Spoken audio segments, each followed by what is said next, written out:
It's June 18th, so I will call the North Kingstown School Committee business meeting to order. The first item on the agenda is to convene into executive session pursuant to RIGL 42464 for discussion of any hearing on or discussion of a grievance filed pursuant to a collective bargaining unit RIGL 42465A9 NEA NK grievance hearing re-employee discipline. Number 2, sessions pertaining to potential litigation / legal advice and collective bargaining pursuant to RIGL 42465A2 2024 town funding shortage and withholding. Any discussion of job performance, character, or physical or mental health of a person or persons, provided that such person or persons affected have been notified in writing and advised that they may require that discussion to be held in an open meeting pursuant to RIGL 42465A1, superintendent annual evaluation, recall of NEA NK certified staff. And then number 4, discussion of any investigative proceedings regarding an allegation of misconduct, either civil or criminal, pursuant to RIGL 4246A for personnel, parentheses, employee B. Do we have a motion to go into executive? So moved. Second. Okay. Thank you. All those in favor? Okay, thank you.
we will come back from executive session, and I will disclose that a vote was taken in executive session that will be disclosed at a later date. We will first do the Pledge of Allegiance, so please join us. Pledge allegiance to the flag of the United States of America and to the republic for which it stands, one nation, under God, indivisible, with liberty and justice for all. Roll call, please. Erin Earl. Here. Robert Case. Here. Jennifer Lima. Here. James Sheehan. Here. Deborah Lucasco. Here. Christine LaPierre.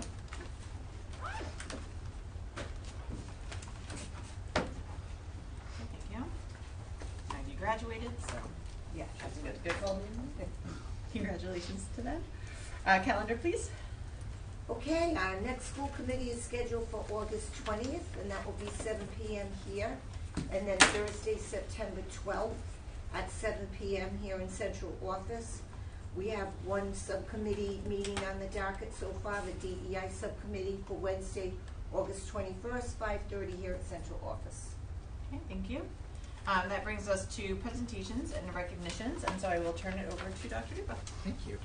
So this evening we do have one member from our school department who is retiring. There are a few others, but Paula Annenberg was able to come here tonight in person, so thank you for coming.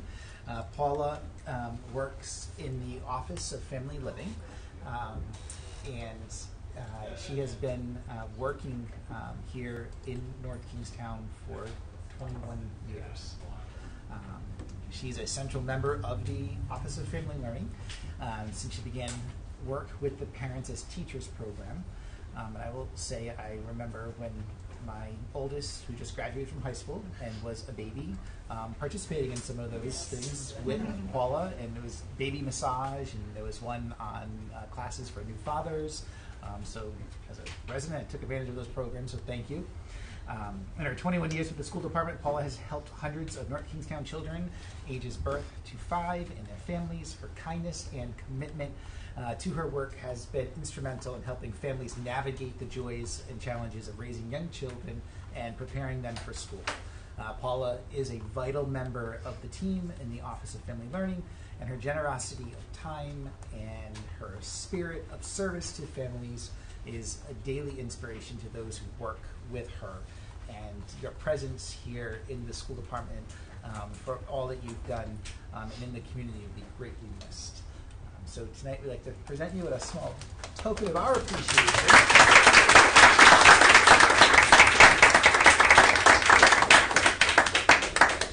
Thank you very much. You're welcome. Thank you so much, Paul. Congratulations. Yes. And then, do you want to take a picture? Yeah, we can do that.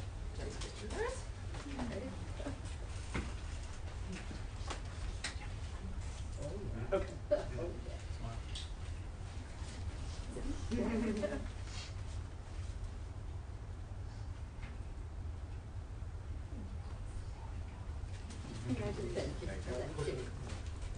Yeah. Enjoy your retirement. Thank you. Thank you. Thank you again. Enjoy your retirement. Yeah.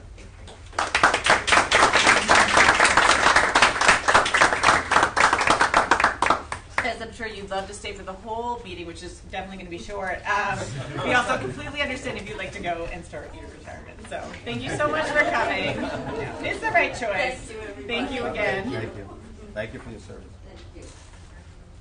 Okay, so thank you, Dr. Duke, for that. And so we will move on to citizens' comments. Do we have the list?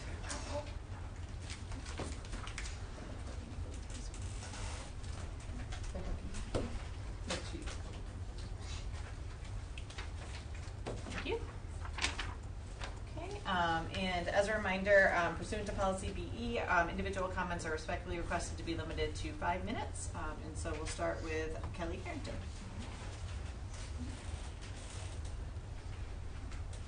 Do I leave this as it is? You can, so it's for the camera, so like we can hear you fine, but it'll pick up over there, and so Okay. it should be fine. Just we'll let you know if it's not. Thank you. My name is Kelly Harrington. I live at 158 Sunnybrook Drive in North Kingstown, and I've lived there and been a resident for 19 years. I have 6 children, all of which have attended North Kingstown School since kindergarten, and I'm a library media specialist for North Kingstown School Department. I am here again to advocate for the school library program that we have here in North Kingstown. I received or heard responses about increasing student enrollment, how coverages can keep libraries open, and volunteers can fill in gaps. First, access to libraries and certified school librarians should not be cut when there is an increase in student enrollment. While volunteers are helpful, they cannot replace what a certified librarian can do. Furthermore, assuming volunteers can fill in gaps actually promotes inequity in schools. At Davisville Middle School, I was told by the principal that she has asked for a full-time librarian multiple times over the last few years. Instead, the position was reduced, negatively affecting those students.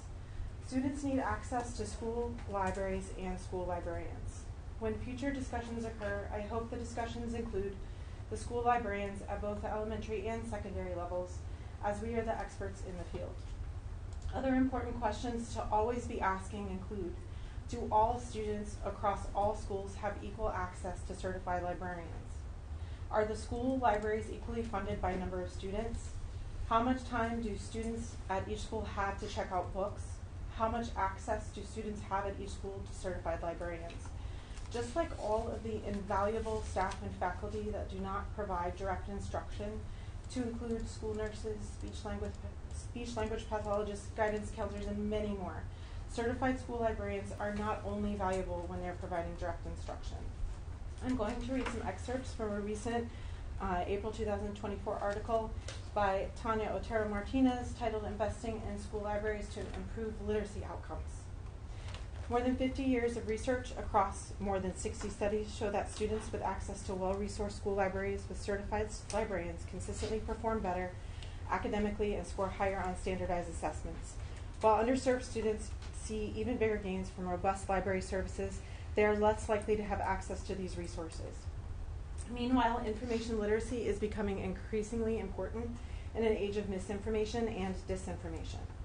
The American Association of School Librarians, a division of the ALA, has developed standards for effective school librarians to fulfill their role supporting college, career, and community readiness. These standards include a full-time state-certified school librarian, up-to-date print and digital materials, and frequent professional development and collaboration opportunities between classroom teachers and the school librarian. These benefits are primarily set in motion by the school librarian. Over time, there have been efforts to move away from thinking about the school librarian's role as simply a keeper of books and view them as more of a chief information officer to fully capture their responsibilities in a school ecosystem. While books certainly play a role in a school library, school librarians ignite the sparks of interest in reading within their students by making students feel included through their library collections, helping increase reading stamina, and encouraging students to explore new genres. This is especially important because reading for pleasure has been shown to contribute to improved literacy outcomes. For decades, studies have shown a positive correlation between strong school library programs and student achievement. These measures of student achievement include, but are not limited to, increased standardized test scores in both reading and math, higher graduation rates, and academic mastery. Newer studies have also corroborated the link between strong school libraries and measures of student achievement. These findings persist even when controlling for socioeconomic status. To truly invest in student literacy, it is necessary to treat librarians as indispensable staff members. In one study, when a full-time certified librarian was present, about 8% more students saw advanced reading scores in the Pennsylvania system of school assessment. And this number rose to almost 9% when part-time support staff were added to support the full-time librarian. Meanwhile, the absence of school librarians has been shown to negatively affect student achievement. School libraries and the librarians that run them offer a haven for students to establish or regain their passion for reading, study in a quiet environment, improve their digital literacy, enhance their research skills, and in the process, improve in core academic skills. It is time to recognize their crucial role in educating strong and civically engaged students by investing in them and including them in systems of holistic accountability. Thank you. Thank you. Okay, next up, Pam.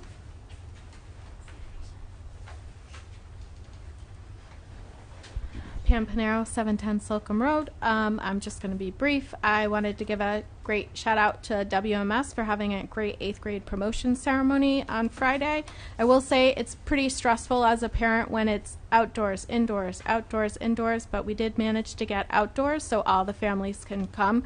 I think it's another point of, if we do get to have a new Wickford Middle School, that it could accommodate the families so they don't have to stress on whether they have to cancel grandma coming from out of town to come to the celebration 2 days away. I also wanted to support the CTE program expansion in the D building. I think this is a great opportunity for students. It provides some out-of-the-box learning, different opportunities, and I hope it will be supported by this committee. And I don't really understand everything about the librarians, but I did just want to share how they impacted my son when he was a first grader. He loved his librarian, Mrs. Marshall, I believe it was, at Stony Lane. He wrote a whole book for the end of the year gift and presented it to her. He is a ferocious reader. He reads above grade level, and they do make a great impact. So I hope whatever does happen, that we could at least have some good discussion on what other options there would be other than cutting the library, and what kind of thought process went into that. Thank you. Okay, next up is Carrie.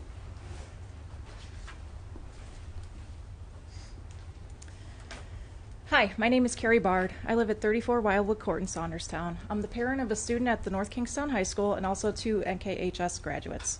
I am also the reading specialist at Davisville Middle School. First, I do want to thank the North Kingstown School Committee and Dr. Duva and Mr. Meznati for your continued hard work to support students, teachers, and staff of the North Kingstown School Department.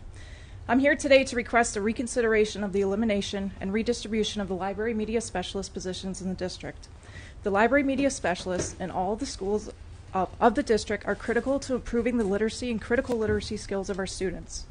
The elimination of one library media specialist position and the redistribution of the library media specialist position in the district is placing a giant barrier in the path of literacy equity, and it will have negative effects on literacy across the district. The one consistent, equitable way students have access to books and a wide range of reading materials is through their school library. North Kingstown schools have wonderful school libraries due to the hard work and endless efforts of the district library media specialists. The school librarians are key to curating books and library materials for their students, managing the library, helping students to discover and find reading materials that meet their needs and interests. School libraries and the librarians that run them are a haven for students to establish or regain their passion for reading. When there are barriers to libraries and to access to books, such as a closed school library because there's no librarian there, most students will not overcome that obstacle and they won't have access to books or access to a librarian. We work really hard to get books in the hands of kids, and if we don't make it easy for them, they're not going to read. School librarians are often treated as a luxury rather than an essential part of the public education system with a proven impact on learning. According to the Every Library Institute report, more than 50 years of research across more than 60 studies show that students with access to well-rounded school libraries with certified librarians consistently perform better academically and score higher on standardized assessments. Every school in this district has a school improvement plan to increase ELA achievement, with a district goal to increase ELA achievement by 6 to 8% in the next 3 years. By reducing student access to a certified librarian, essentially the district is placing a barrier to the improvement of literacy skills of our students. The end of the North Kingstown School Department vision statement states, "We commit to using our resources to support our priorities: student learning and achievement, effective and innovative instruction, and continuous professional development. Cutting the library media specialist position and also redistributing the library media specialist positions in the district is not a commitment to increasing our literacy data or achievement here in North Kingstown schools. While the ultimate goal is to reinstate the full-time library media specialist position, the redistribution of library media specialist positions appears to be done without considering the equity lens of how this decision is harming certain groups of students in the district. The district role to ensure equity of adequacy of fiscal human resources states that the North Kingstown School Department shall identify and provide the requisite resources to meet student needs, allocate fiscal and human resources based on student need, and overcome barriers to effective resource allocation at the school level. The schools that have a reduction in library positions are the schools with the greatest need to improve literacy achievement according to the school improvement plans. And according to research, reading and writing scores tend to be higher for all students who have a full-time certified librarian, and when it comes to students in at-risk subgroups, they tend to benefit more than all students combined. North Kingstown's teachers, staff, and administrators are working tirelessly to improve the literacy achievements of the students in our district, yet our job will become more difficult again with this barrier placed in our path of literacy. Educational equity means that each child receives what they need to develop their full academic and social potential. Instead of helping to remove educational barriers, the North Kingstown School Department is placing a giant barrier in the path of our literacy achievement with the removal of these library positions and the redistribution of the remaining media specialists. I really encourage the North Kingstown School Department and the North Kingstown School Committee to reconsider the elimination of the library position, as well as the redistribution of library media specialist positions in the district. Thank you for your consideration. Thank you. Would anyone else, those are the three that had signed up. Does anyone else wanting to speak at citizen comments? Pass it on to Joan. Joan, just a note, if we could update that to remove address for future meetings. We don't require address anymore based on our policy change. Yeah, okay. Thank you. I just meant to, I won't forget if we don't. Thank you so much. Okay, we'll move on to Dr. Duba, Superintendent Report. So as you know, today was the last day of school for the district. So I just want to go over some highlights and end of year events. Before doing that, I just want to thank our staff here in the North Kingstown schools for all their hard work and what they do every day for our students and their dedication and passion to supporting our students and our community. Mr. Mezzanotte and I, along with Mr. Wardeman, have been going around to the promotions and different events that have been happening at the schools. Last week, Mr. Mezzanotte and I saw Ms. Lima there as well, at Quidnesset, they had a play that they put on called My Planet, Your Planet. And just want to just kind of showcase how proud that the staff were of their students and how proud you could see the smiles on the students' faces. It was about recycling. They really coordinated between integrating what they were doing in the classroom with curriculum and the arts, and they used recyclables to make art sculptures, and a music teacher worked with them on a musical with a play, and it was just a wonderful rendition of what they put on. They also brought in a scientist that came in and talked to them about recycling and caring for the earth. They worked with a local nonprofit called the Coalition Center for Environmental Sustainability that brought in recyclables, and all of the students were able to make their own container gardens to bring back home. And they also used 2,000 bottle tops from plastic bottles to make a large mural as a big flower display. And also just put a thank you out there to the North Kingstown Educational Foundation, who supported them with an award and grant money to help with costumes and props for the play. Also, all of the elementary schools had a 5th grade promotion, and at that promotion, students received the Presidential Academic Achievement Award for 2024. This award recognizes academic success in the classroom, and to be eligible, students must meet requirements including proficient with distinction in either math or ELA, and teacher recommendations. And each elementary school had given out that award. And I just want to mention the schools. At Stony Lane, there were 12 students that received the gold criteria for the award, and 3 students for the silver criteria. At Fishing Cove, 4 students received the gold criteria and 3 received the silver criteria. At Forest Park, 10 received the gold criteria and 6 received the silver. At Hamilton, 7 received the gold and 9 received the silver. And at Quidnesset, 2 students received the gold and 8 received the silver. So we're really proud of all of our students for all of their accomplishments of what they've been doing. At the high school, we had the graduation the other night. We graduated 310 seniors who are going on to military, college, and other careers.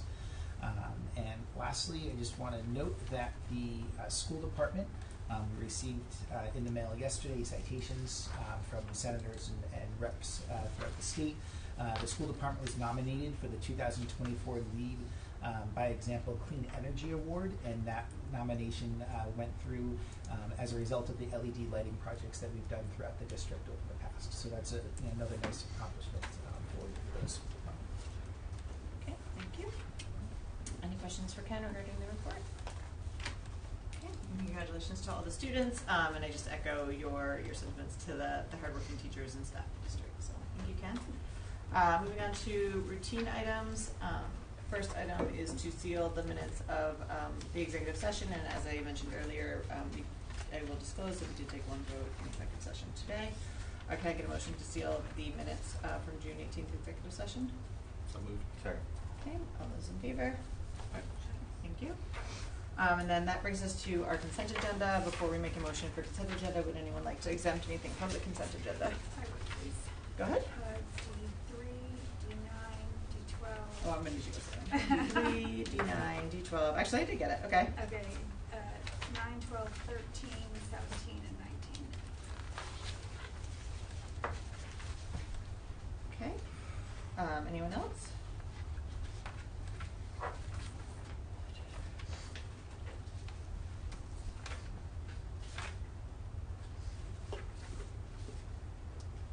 I was just checking to make sure the ones that I've been putting in done are done.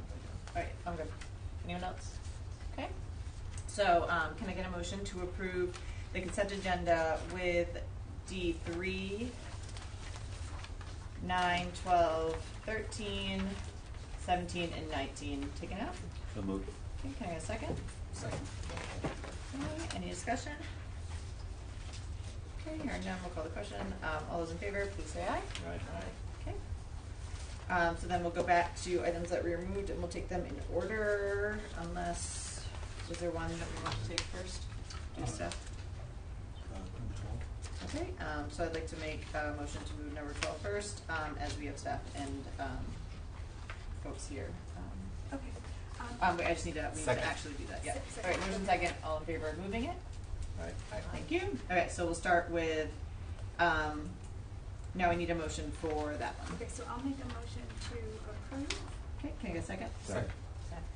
So number one, I wanted to say congratulations to Trish. This was a great grant, and I appreciate all the work.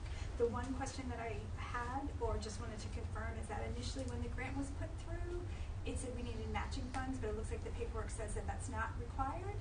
Correct. So, Dr. Jigger, do you want to have Trish answer? Like usually we would refer to you, and then you could. Yeah, no, just Yeah. come up to the mic. Perfect. We did submit the grant. Do you want to just introduce yourself? Sorry. Just Oh, for the- Trish Cawley, Thank you. Child Nutrition Manager. And we submitted the grant knowing that we had the matching funds of $80,000. But because they didn't have the participation from the districts throughout Rhode Island, they gave us 100%. So that was really awesome. Great job. Yeah, thank you. And then is there anything else, Trish, that you want to let the committee know regarding this? What I did want to do is I actually asked Sherry Kennedy. Sherry, would you stand up, please? I wanted to do a shout out because Sherry is on our wellness committee. And in October 2022, she brought up the Rhode Island School Recycling Project, and she actually had a meeting with them.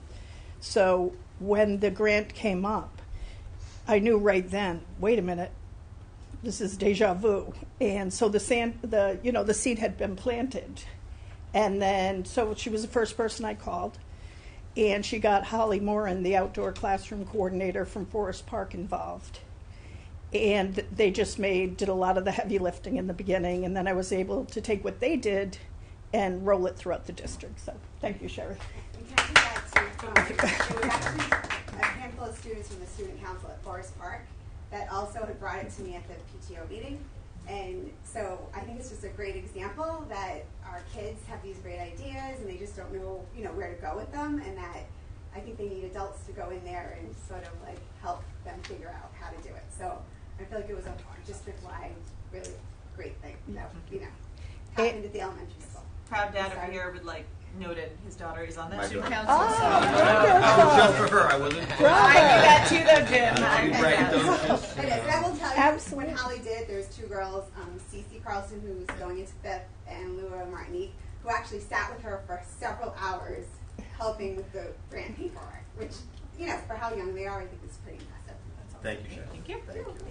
Thank you. And Before Trish found any further questions regarding the grant? just to let you know how it's going to roll out the third week in Forest Park will be our first school. to get rolled out, and the Rhode Island Recovery Project people will be in the district for 2 months. And we're rolling out the first school September, third week in September, and then we're rolling them a month at a time, so that we're going to have spent all the money by the end of April. And we have to have it spent by September anyway, so. September 25. 2025. Okay. Made me Yes. nervous. I was like, what? Even September? then, We're it's, talking about trash? yes. All right, thank you. Okay, any further questions on this? Okay, hearing none, we'll call the question. All those in favor, please say aye. Aye. Okay, thank you. And thank you so much for coming. Thanks, Trish. Okay, and again, you know the rules. Once you are done, you may leave if you want. Or you can stay. Okay, so now we'll go back to the consent agenda exemptions in order. And so the Dr. first, Elvis, you know, so the grant is in that blue folder. And yeah, we all it need needs to to be signed by all. I was members. told many times today to not mess that up. So we will do that after the meeting. Thank you. So nobody else leave. That's to you all too. So the first item on the agenda that we pulled out was D3, and so can I get a motion for D3? I'll make the motion to approve. Okay. Do we have a second? Second. Okay, and we'll open up for discussion. So the last time we had seen this item before us was in December of 2023, and there were a few changes to the way that Canvas was handled. So I just had talked to Rob, and I just wanted him to say a few words about like what had changed since we'd seen this last. Sure. So, as you know, we presented back in December on Canvas. We did a pretty wide-ranging surveying of teachers, students, and families around the use of Canvas, and we got some good feedback from them on that. So, what we moved into for this year, Canvas is a very valuable product that we want to continue. Obviously, our teachers have invested a lot of their time and energy into creating pages that are really integral to the communication they have with their students and families. One thing that we saw we needed to adjust this year was the use of the Canvas gradebook as the official gradebook platform with the system. We were having some issues with regards to syncing the grades between Canvas and Aspen. We had several meetings extensively with reps from the company, and really we didn't hear enough of an assurance that it wasn't going to potentially impact students in terms of accuracy of grading reporting. And so for the sake of wanting to make sure that was the priority, we kind of made that shift mid-year to the Aspen system as the official system for reporting student grades. Canvas was still widely used, still is widely used as a learning management system, communication, posting of assignments, and so on and so forth. Students depend on it, teachers depend on it, and it's a very valuable system in that way. So we very much would advocate for its continuance. But we did make a change in midway through the year. The change did have some impact. It was a change. So there was some adjustments that had to be made both on the teacher side and the student side. We met with the students after the change happened. Some of the feedback we got from them was that some of the features that Canvas had in their gradebook were not in Aspen, which was unfortunate because there were some things that they really liked that were beneficial to them as far as prediction of grades and calculations and so on and so forth. Canvas is a little more nuanced in that way. But we didn't see the issues as a lingering issue. We talked to the students, and we also talked to the teachers, explained to them that this was a concern of students. And I think for the most part, the feedback we got was that these issues were kind of worked out on an individual basis within students and teachers' classes. So I guess that's my whole point. I'm happy to answer any other questions if you have them. No, that's it. Thank you. I just wanted to have that update from where we had been in December to where we are now. So Thank you. I'm good with that. Thank you. Okay, and then Ken or Mr. Wanren, anything that you want to mention about what we're approving today for this product? Or is it grade 6 through 12, just like we had this year? 6 through 12 for Canvas? Yep. And so it sounds like, just from Mr. Mezzanotti's comments, just to be clear, we are approving the same product. We're just using a bit less of it than we were before. So all the features are... Yeah, we're still getting the same package. Yeah, Nothing's changed. How we're using it Same thing. is different, and that's okay because we're responding to students and teachers. It's not a bad thing. I just want to be clear on, we're still voting on the exact same thing. Yeah, this is just You're just our communicating to us that we're renewal using for it differently. next year. Yeah. All right, I just wanted to make sure that the committee was clear on it. It wasn't a different type of Canvas product. We weren't changing what we were offering. It's the same thing. I just want to be really clear on that. Because I appreciate the explanation, but I can imagine from somebody that's not in the inner workings of the Canvas combo, that might seem like we might be doing something different, but we're just using it different, so that's fine. Any further questions regarding this item? Okay, hearing none, we'll call the question. All those in favor of approving The campus infrastructure as presented, please say aye. Aye. Okay. Next one up, I believe, is D9. Feels like I'm playing bingo right now. So I will Wait, any motion? make a motion to discuss. Okay. Do we have a second? Second. Thank you. So I had a question on this one, whether this was coming from ESSER funds or the operating budget, because both are listed on here. This is for the social studies The social textbooks. Where are you saying they're listed? On the agenda reporting form where the financial impact is listed, it says it's budgeted ESSER funds, but then it lists Yeah, an so object this code. is 60,847 budget for ESSER funds. That says 56401. It should be ESSER funds. Yeah, it is ESSER. Yeah, it Can- should be ESSER I funds. couldn't see where this was listed on the ESSER breakout from before. So I know at the last meeting when Dr. Clark presented on ESSER, it was included. I got it right here. It was included under. Pardon me. It was included under. Here it is. It said remove from FY25 budget to ESSER 3 history text for MKHS. Okay, perfect. Okay. Okay, then I'll make a motion to approve. Wait, want just, that? yeah, no, just to clarify on that one, that it's totally fine, but maybe it's part of the ESSER conversation, because I don't know, I can't remember where we landed on Yeah, those I items. do remember Yeah. that, yeah, Okay. yeah. Great.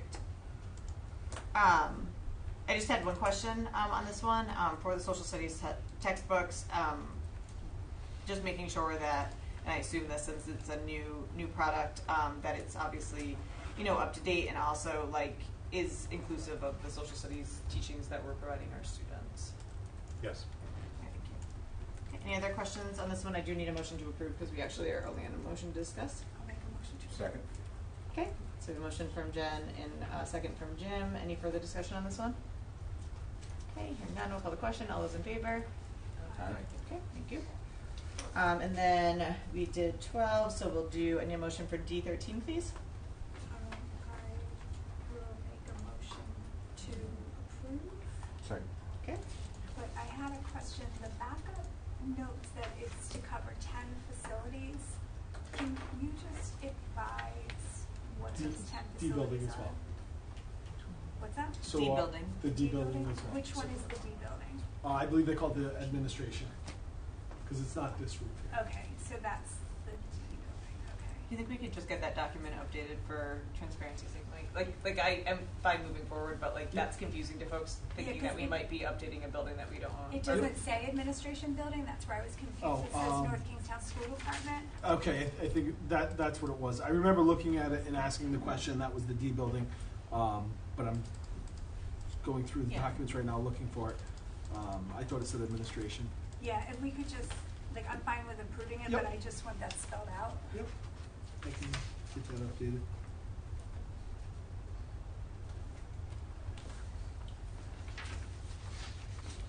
Okay, any further comments on this one?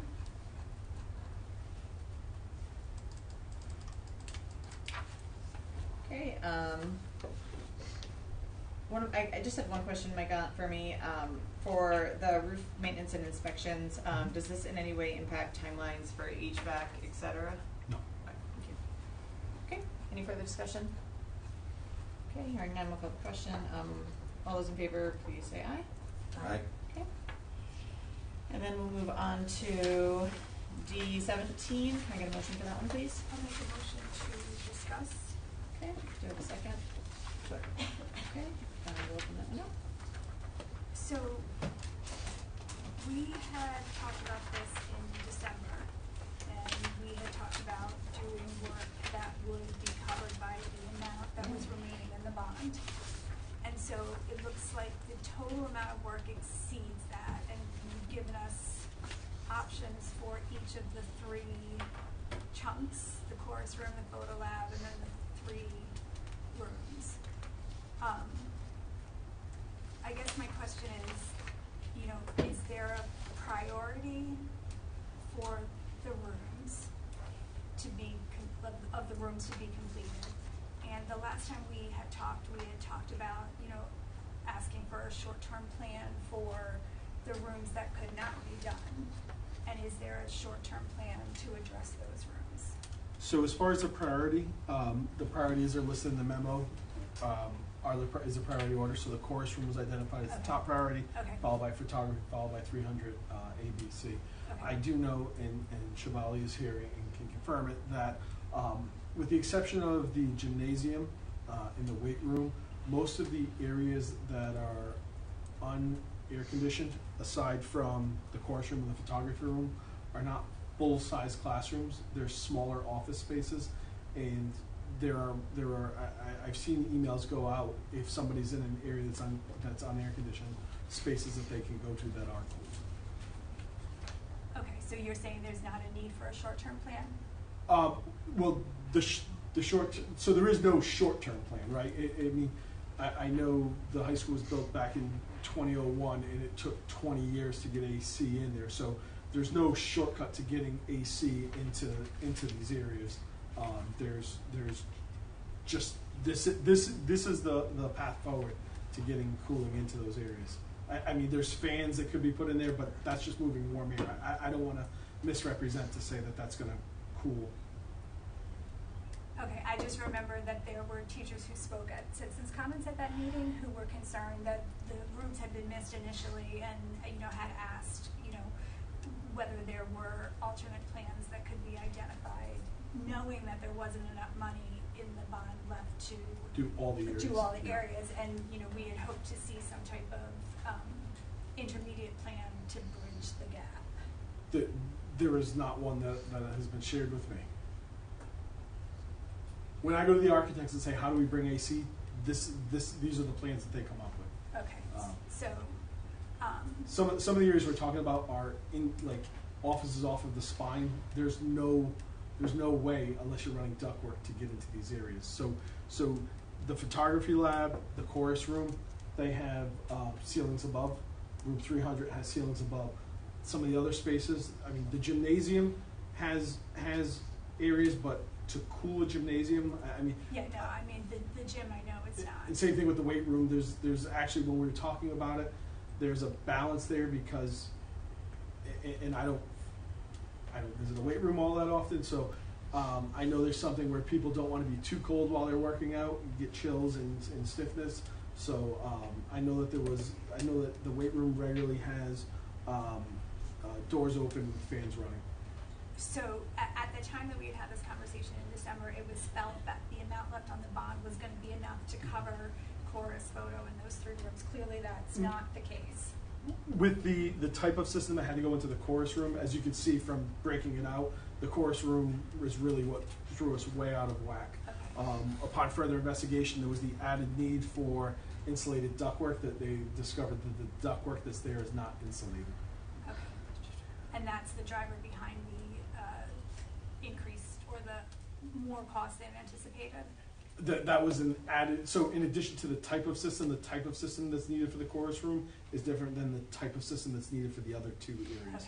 Okay. And that's truly is the driver. If you look, the chorus room, the construction for the chorus room is almost 240,000 versus 74 and 91. I think had the chorus room come in at a number closer to the photography lab and room 300, we'd be much closer to being able to squeeze all 3 rooms in. It's an actual different type of cooling system that's going in.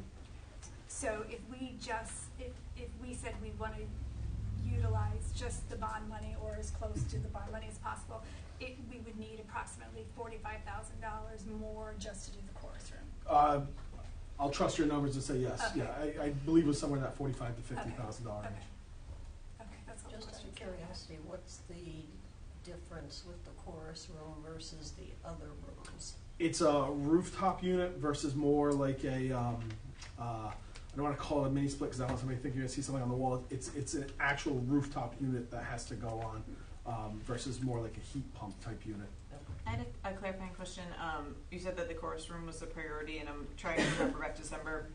I feel like there was pretty good advocacy for like materials in the photography lab as well, and like potential damage to those due to heat, etc. And so, just curious why the chorus room is prioritized above the photography room? I think it was, and again, I think this is a conversation that could be had because I want to say it had to do with the chorus room sometimes has a higher number of occupants than the photography room. At the same point, and Shabali, correct me if I'm wrong here, could chorus move to the auditorium, which is an air-conditioned space, if we have a really warm day, such as today? They could, it just depends on if there's any conflicts going on. Something else scheduled in there, We have sure. something scheduled sometimes, so. Whereas the photography lab has, fixed equipment, computers, that stuff can't Wouldn't that be a justification for the photography lab being the priority then? This was the order I was told, so this was the order Okay, that sorry, I've been working off of. Back from a couple years ago. Like the next room up was gonna be the Got it. chorus room, Thank you. followed by, Understood. Thanks. There's also, to instruments and storage of the instruments inside the chorus room. That was another reason for. Yeah, I do remember that part as well, Thinking yeah. of both rooms have equipment. Further questions or comments on this one? I just want to add the chorus room did get the new technology lab, so there That's right. is all that new equipment you. that also needs the HVAC. Thank you. I think when we Shirley, look you at might it, wanna, both rooms I wouldn't have. get too excited back there, maybe. I'm just hypothetically saying up front, like, you can sit. I would like just stay standing, close. so that's fine. I Yeah. would say that both rooms have equipment in there. I think if we kind of put a priority in one, I mean, it'd be great if we could do both of them. No, that's helpful But clarification. with the bond, we don't, and that's why I said Yep. chorus first, then photography, and then we also have the rooms on the third floor as well.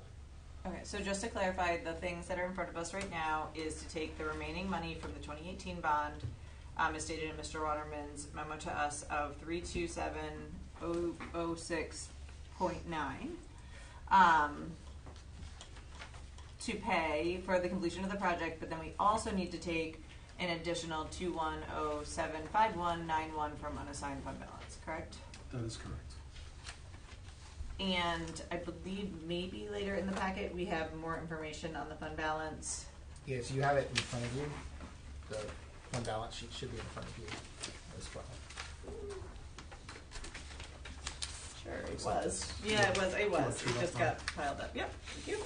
I'm gonna write down that. I'll give you a copy. Other questions on this one? So, at the time we had talked about this, we had talked about using the bond funds only, and my comfort level is only to use the bond funds and not to dip into another $200,000 into the fund balance to extend any more than will be needed to support the chorus room, at least not right now. That's where my thoughts are on this. It's unfortunate that we don't have enough left to do all of it, but we're dipping more and more into this, and I'm not comfortable at this point doing that. So I would be a no to do the whole project. I will mention that at any point, we can reassign any of the committed items that are on here of the fund balance to go to something else. And we also have the allocation, I know I've brought this up before, I'm just gonna bring it up again, the allocation of the 2% for unanticipated budget needs. Mm-hmm. So, Where would you propose freeing up allocated money from? if you give me a few minutes, I will look at that and I can make a recommendation for you. Other questions from the committee?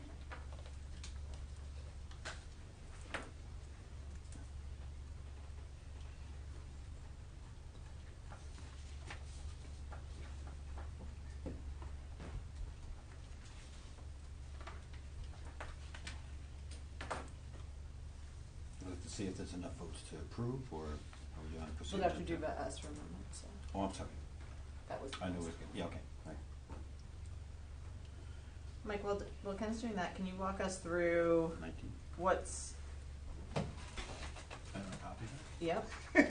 Yes, you can. We can share. No, I'll find mine, it's in here. I just put it somewhere. I got it. I'm good. So the line that there's the top line, of course, right? So what I'm looking at is this bottom line here. Yep. Yep.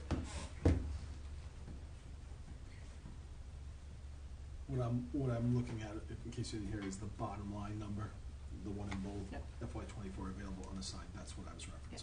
But, and just to clarify, not all of the potential expenses with the next bond project is in this right now, correct? So, one more time. Sorry, so, because we're talking about two different bonds. Like the bond that we are. This is 2018 bond, this is Yeah, not. yeah, no. I'm saying out of the 991,663, potentially we will need to use a large amount of that to continue the project for the planning for the 2024 bond. The Perkins.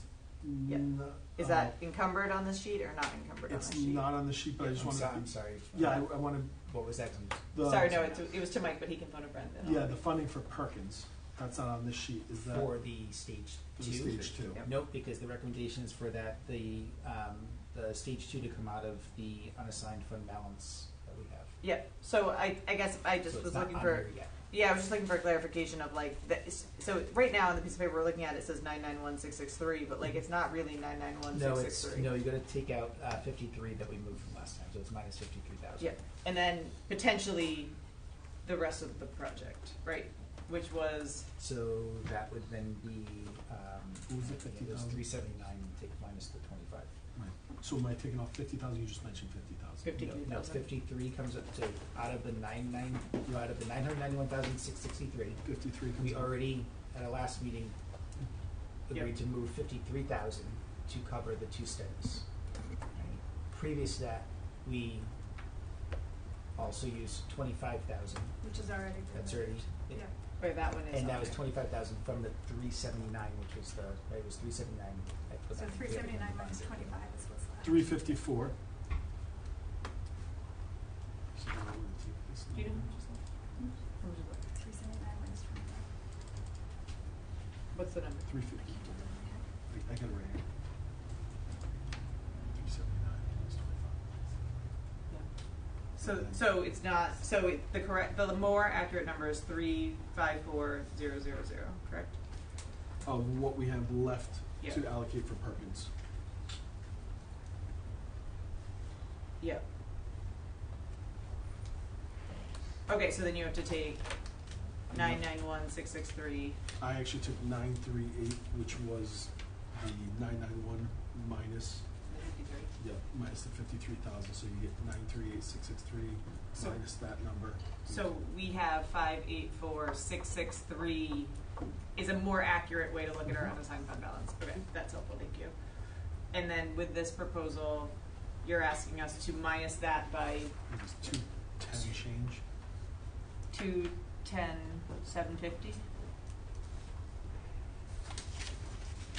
And so that is. Because we think it's funny to do math on Wednesday school. So that would leave us with 373,913.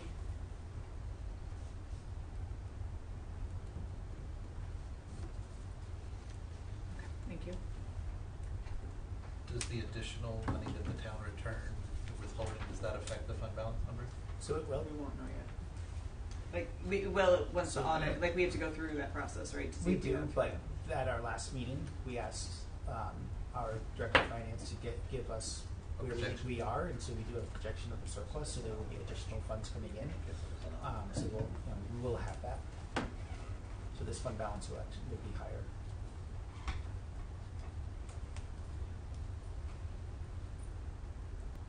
Other questions regarding this one? Ken, do you need more time? Yes, because we're going back where I just lost track. No worries. So, why don't we move on and come back to this later if we can? I mean, We move on to 19 and come back. yeah. We just- Yeah, that's fine. Okay, so how do I close that? What do I do there, Andrew? So you can actually table it, and then we'll just take it off the table, and we go We back can to it. untable? Yep. Move the Okay. table, Madam Chair. Thank you. Can I get a second? Second. All those in favor? Aye. Okay. And then the next item that we pulled from the consent agenda is D19. Can I get a motion for that one? I make a motion to discuss. Okay. So this is, I think the memo was updated, but I just want to It confirm. was, yes. So the request for this is to deplete the line item that's assigned to physical plant which will leave us with 0 allocated in that line. Correct. Okay. And then I just want to make sure that that is clear, that we're clear that that will be wiping that line out entirely. Jen, for the committee, can you clarify what line you're talking about? On the fund balance sheet where it says assigned to physical plant. So it's 1, 2, 3, 4, 5 up from the bottom. Mm-hmm. Over to the far right, it's 293, 610. Yep. That approving this is going to wipe that out entirely and move it up above. That is correct. Yeah. Yes.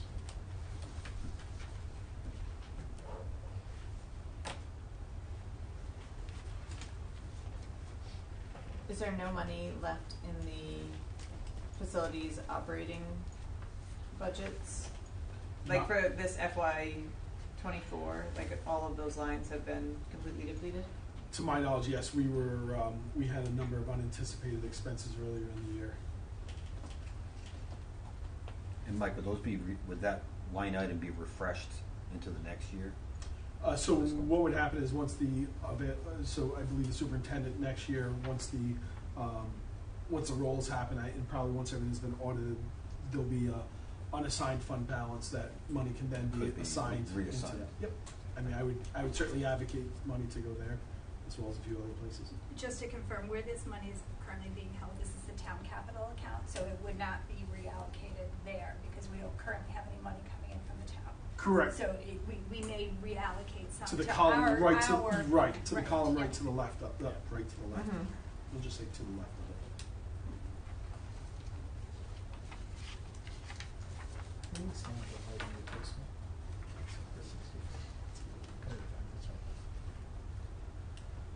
Other questions on this one?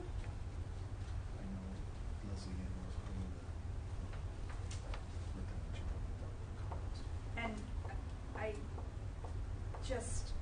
just to confirm, there may be additional charges coming for previously approved capital repairs due to projects going back up to bid, Correct. correct? Okay. Correct.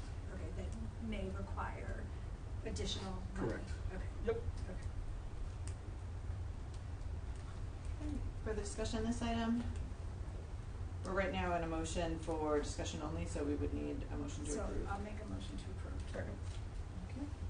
Any further discussion on that motion? Okay, hearing none, we'll call the question. All those in favor of approving the Hamilton Wall restoration, please say aye. Okay. And then we'll go back, can I get a motion for D17? Is Ken ready for I this? don't know.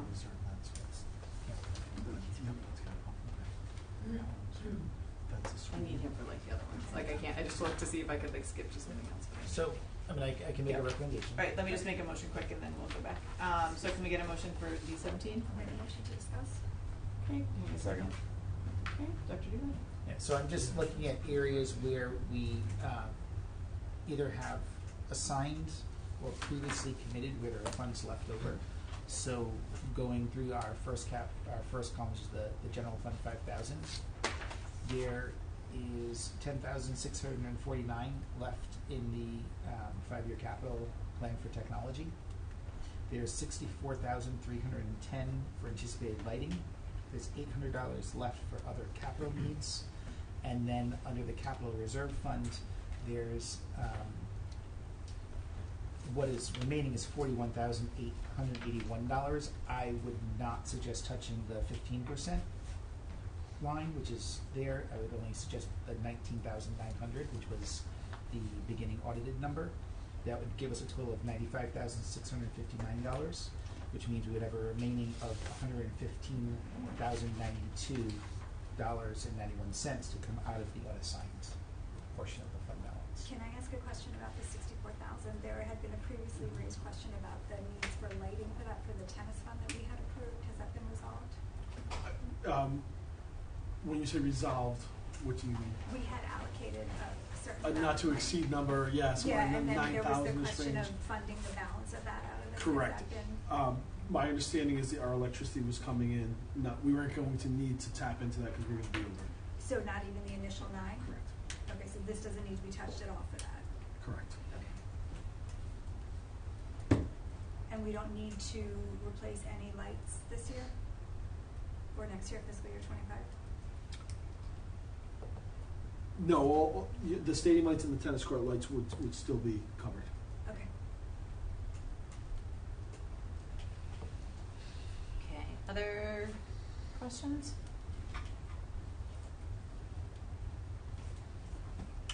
Okay, so we're gonna motion to discuss if someone, I'd like to remove from the table item number 17 and move passage, Madam Chair.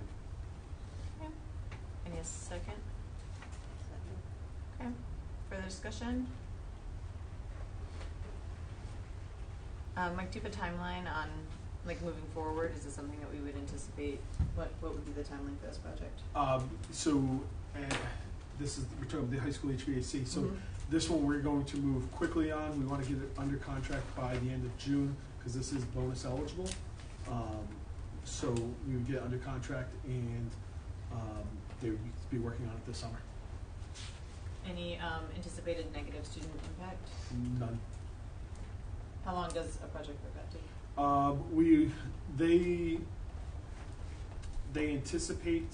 They anticipated being able to complete it. We have had a slight delay here as far as bringing this forward, but when I spoke to them last week, they were still on that time frame. Is it stated in their documents? I didn't see it. No, because this is a bid document. So there is, when they bid it. I mean, it says completion date I was of gonna say- August 26, 2024, so. Yes, I was going to say when they bid it, there was there's a substantial completion date in there. Yes. So why did this come, this was May, and it's June 18th, so does this mean that this project won't be done until October? No, we're still going to move to have it done, because they're not going to want to come in and work second shifts. Yep. So they will still move it. The delay was one, the bid review, and then making sure we have the necessary funding. Mm-hmm. It took time. Once the bid came in, they had to reach out to their contractors to give me the breakdown by room, because this was All three companies? the one that we selected, the low bid overall, Yeah. who was selected. Once we saw their bid, we had to get the breakdown by room of what the cost was. Okay, any further questions? Okay, hearing none, we'll call the question. All those in favor of approving? Aye. Aye. No. Okay, so 4 ayes, 1 no. Motion passes. Moving on to item E. Can I get a motion? I think we did that other consent, right? Oh, just kidding, yes, thank you. Sorry. I may have done it always look, it's hard to tell where consent ends or not, so thank you for that. So that actually is all set. So I believe we moved through all the ones that we exempted from consent. And so we'll move on to special reports, and I will turn it over to Dr. Duba for an update on FY25 student projections. Shelley, you can sit down. You can go even in the back. It was more like building high school. Like I felt like if you walked back, then we'd have to have you walk back up. So thank you. Just wanted to get You can also stand.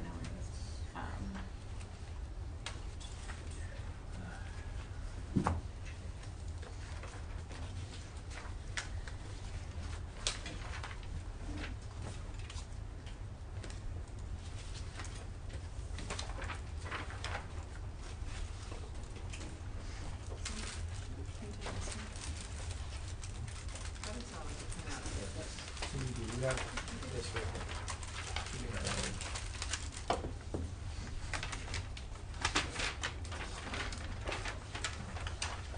So what you have in front of you have the projections for next year for the 24-25 school year, broken out by school and grade.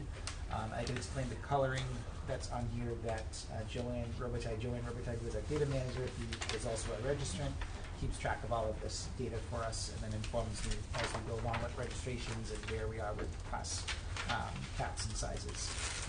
The prior information is what we used earlier, and having to make some adjustments at the schools with closing a grade, adding a grade, and then also adding the additional kindergarten classroom at Stony Lane for this upcoming school year.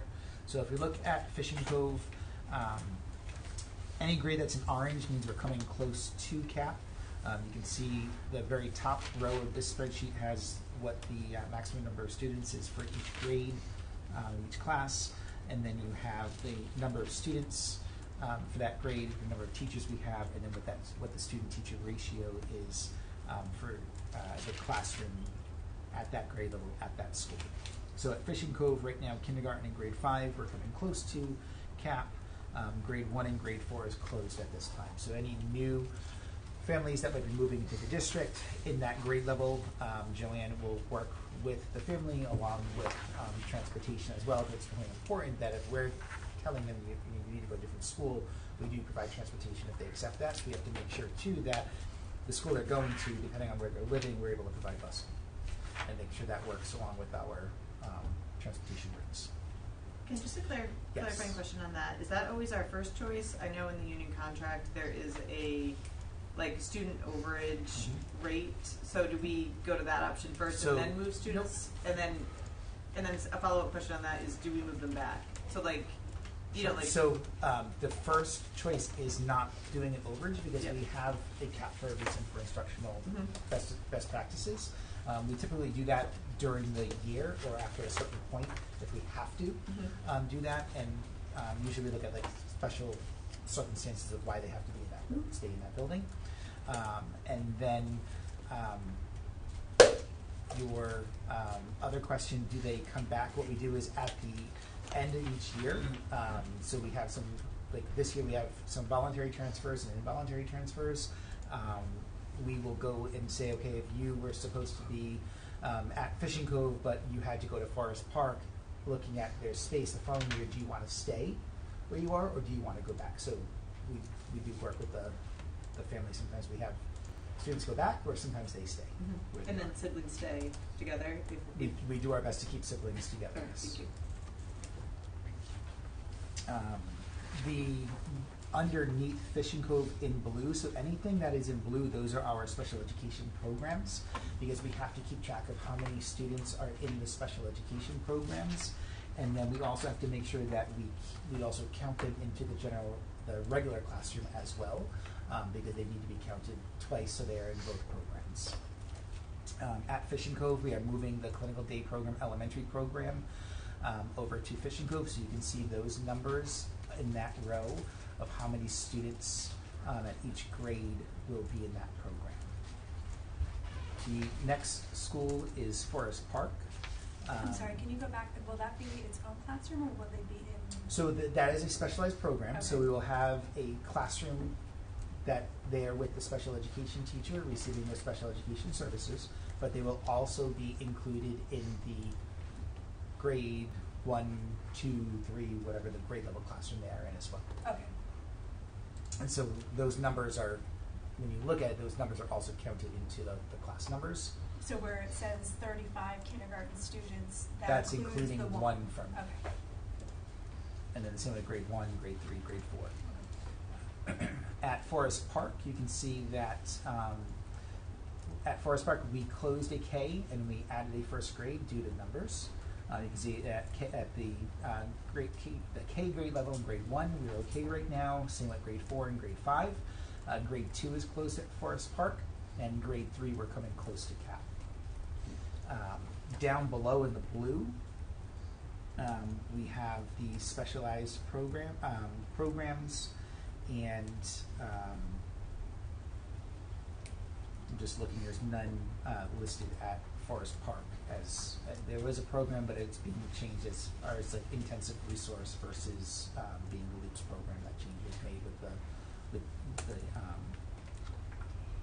the program there, so that's why it's not listed at the bottom. At Hamilton.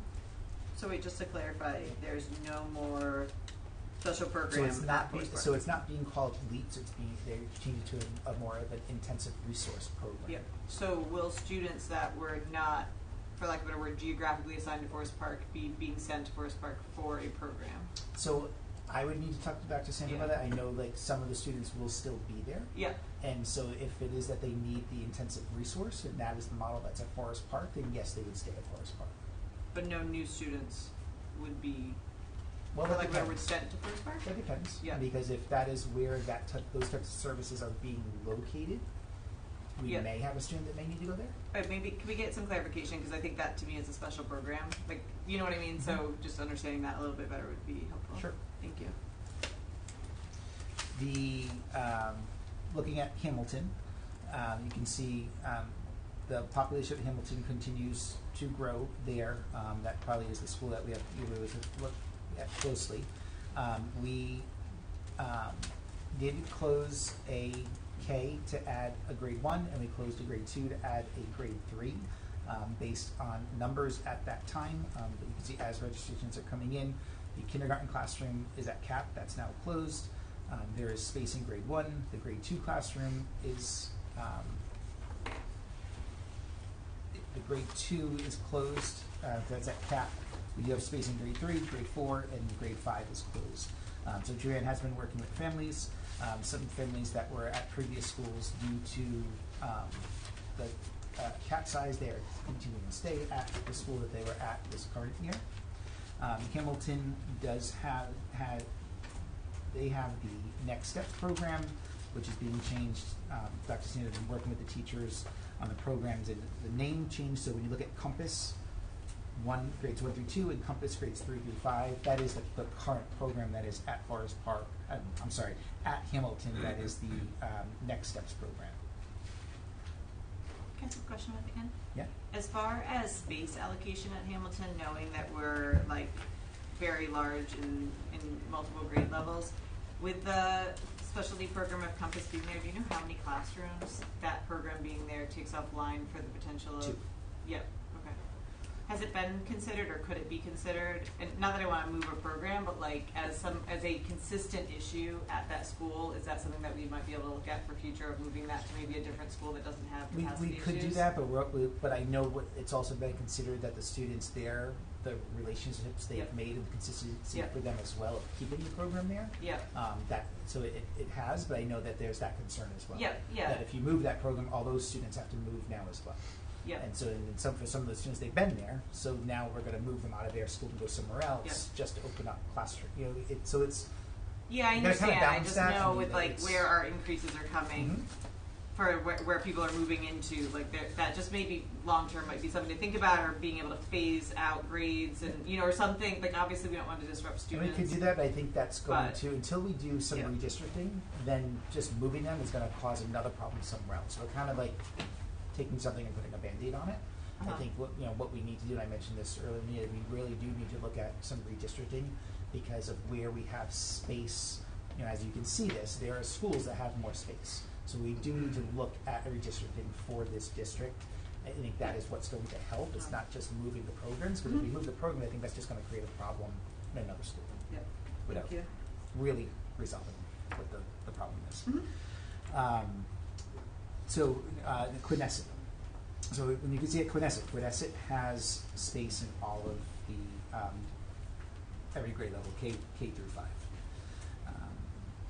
There are students. I know there was something was asked about change in numbers from the January projections to now. Part of the change is that those January projections were based on the students we currently had and moving them up. Registration didn't open until later in January, and so that then fluctuates the numbers. What was sent to you previously to today has already changed because we're doing registration every single day. So that does create the change. Also, with the new kindergarten Compass program that we're putting at Stony Lane, that is just for kindergarten students. So you can see on this where those students are coming from. There's the schools. I'm not going to, because numbers are small, I'm not going to mention it, but that makes a difference between previous numbers because students were moved from their home school to Stony Lane because that is where the K Compass program is going, and the students would go to the school that has the program that meets their needs and special education, their IEP and special education services. At Stony Lane, we added a kindergarten. The reason for adding the kindergarten was because numbers were high, but also because we were adding the K Compass program at Stony Lane. And as I said earlier, we need to make sure that we have space in the regular classroom as well as in the special education program. And so because we were moving students, we also had to make sure we had a K classroom for them to go into as well. You can see that the K Numbers are close, even with adding an additional classroom. And we've had some students from Hamilton that were involuntarily transferred to Stony Lane because that's where the space was with the classroom. Grade 1 has space, grade 2 is getting close, grade 3, 4, and 5 have space.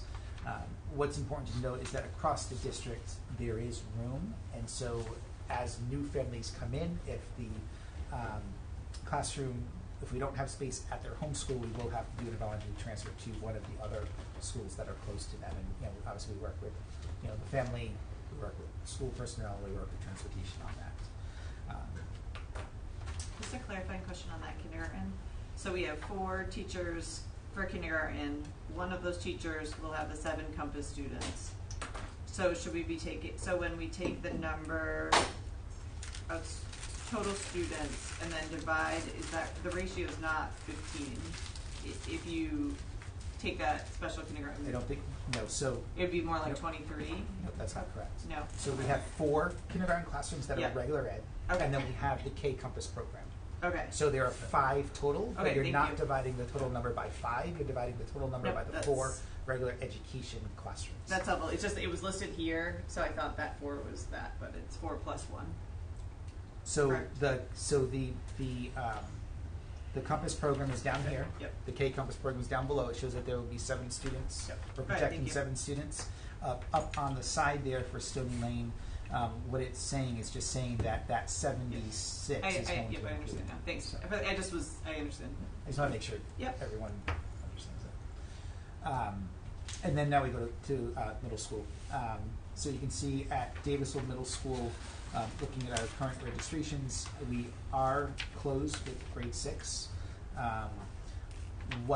In talking to Joanne and talking to the principals, that what ends up happening, and we'll see this over the summer, if students are not attending public school and they might be going to a private school or somewhere else, we'll see that change over the summertime. So this may change from now through the summer, and space may open up if there are students that are leaving elementary and are going somewhere else and not at the middle school. But the grade 6 is closed, and you can see at Whitford Middle School there is space there for students. The grade 7 at DMS is coming close to cap, and there's space in grade 8. And if you look at Whitford Middle, there is space in every single grade level there. Just clarify for me how, like, it's easy for me to follow the grade levels in the elementary schools as far as caps, but how is that, like, what would the ideal number at DMS be? Yeah, so that is by team. Yeah. I have to go back and count. I It's okay. don't have that in my head, but it's Yeah. by team. It's not by. I was just curious, and you don't have to tell me right now, but like how 100, much thank we're you. over. Yep, so 100. So it's 100 per team. So wouldn't that be 200 then? Are there 2 teams per grade?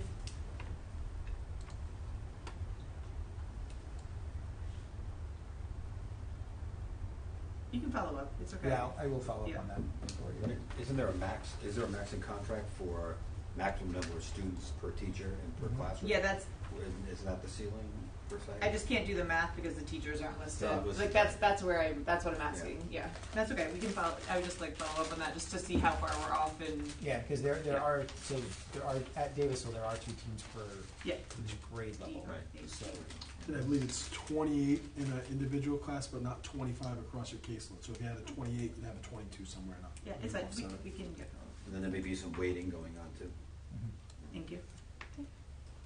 and then the numbers at the high school, it's not broken down by student, but you have the 339 students in grade 9, 317 for grade 10, 328 for grade 11, and it's 336 for grade 12, and we're expecting 23 students from Jamestown to enter the 9th grade for a total of 1,320 students at the high school next year. Do we have any sense of CTE? I do not have that right now. Can we add that to the? Thank you. And is that Jamestown number traditional, low, high? I would say that that is where it is now, and just my knowledge of being in Jamestown, from a year ago, our enrollment has been going down. So that number is a little bit lower than what is typical. Narragansett too, where they have Yeah, people so from it's- out of town, out of state. We do. In Narragansett, You're a there's kid always a with smaller thyroid. number that is going to Narragansett. So, in total, there's about 30 students altogether at Narragansett High School from Jamestown. A lot of out-of-state development then. It'll have, in theory, we just have to keep an eye on that number, correct, because of budget. Like, we have a certain number budgeted for Right. the tuition that would come in for those students, so thank you for clarifying that. Other questions about this? So registration for school is just an ongoing, there's no Ongoing. actual hard deadline? There is no deadline. Because so the only advantage is the earlier you register, the more likely you are to get your homeschool. Yes, and so we work with our child outreach coordinator in the preschools, especially at the kindergarten level. But as far as all the other grade levels, it's as as they move into the district, they may register. Some people will call prior, and they talk to Joanne, and Joanne will talk with them regarding where you're going and space, and if it's available at your home school, or if we would have to be looking at a different school. Any further questions on this? It's a report, there's no action needed at this time. Ken, one thing I noticed on this was that preschool numbers weren't listed.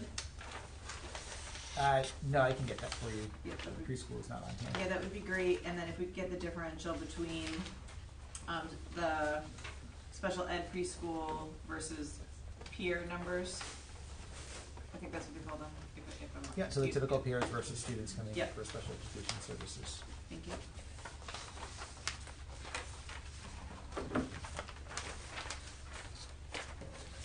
Any further questions? We're good? Okay, move on. Thank you for that. And did you say Joanne? Yes. Thank you, Joanne, for putting that together for us. Okay, next item. Any questions regarding that? I don't think we need to go through that report, correct, for personnel actions? Okay, anything you I'm want to? sorry, I was reading other stuff. It's okay. No. Okay, anything from the committee? Okay, hearing none, we'll move on.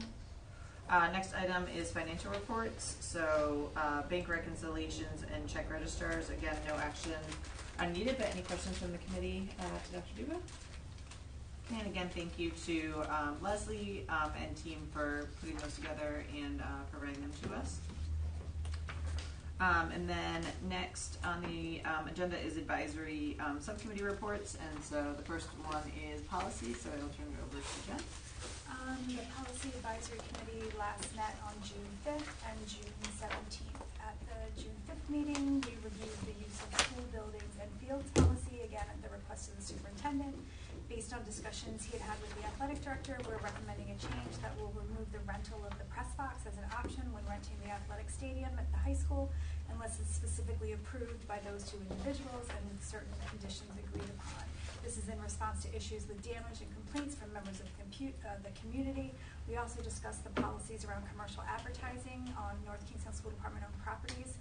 And following that meeting, the superintendent and the athletic director followed up with the appropriate parties.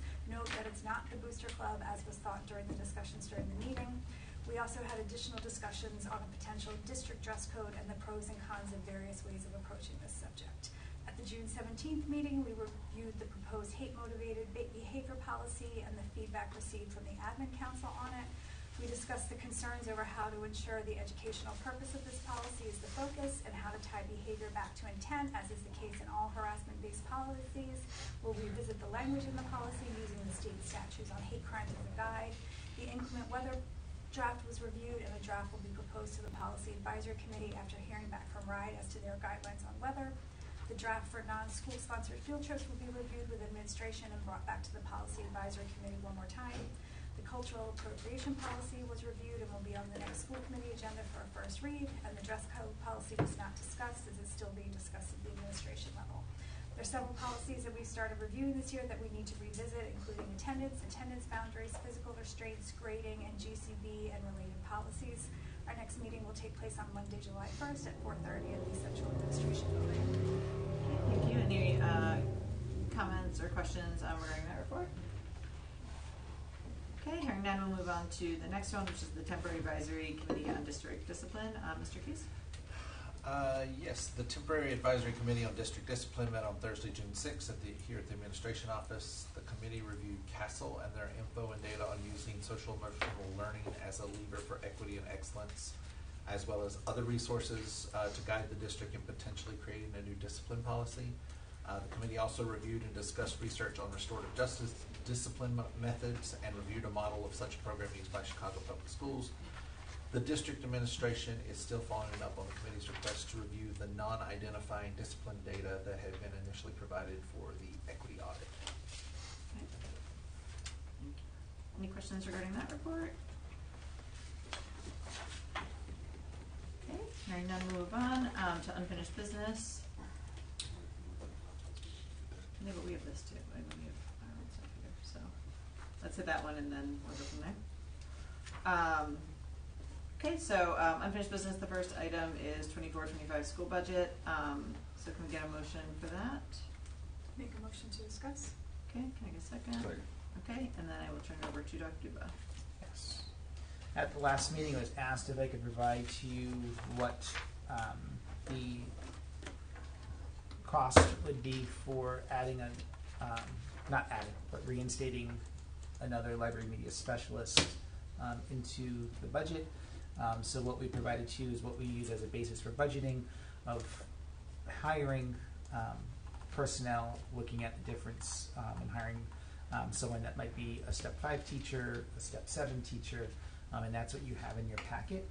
It shows what the salary would be and additions for masters and what the benefits would be, and it's broken down so you see if you hired someone that was 0.2, 0.4, 0.6, 0.8 or full-time, what that is. So these numbers are here for you so you can see. So if we were to reinstate this for a full-time librarian, anywhere between step 5 to step 7, the total cost between salary and benefits would be anywhere from $102,437 to $112,743. We are still looking at where we are with our budget for next year. So we are considering if we can reinstate the position.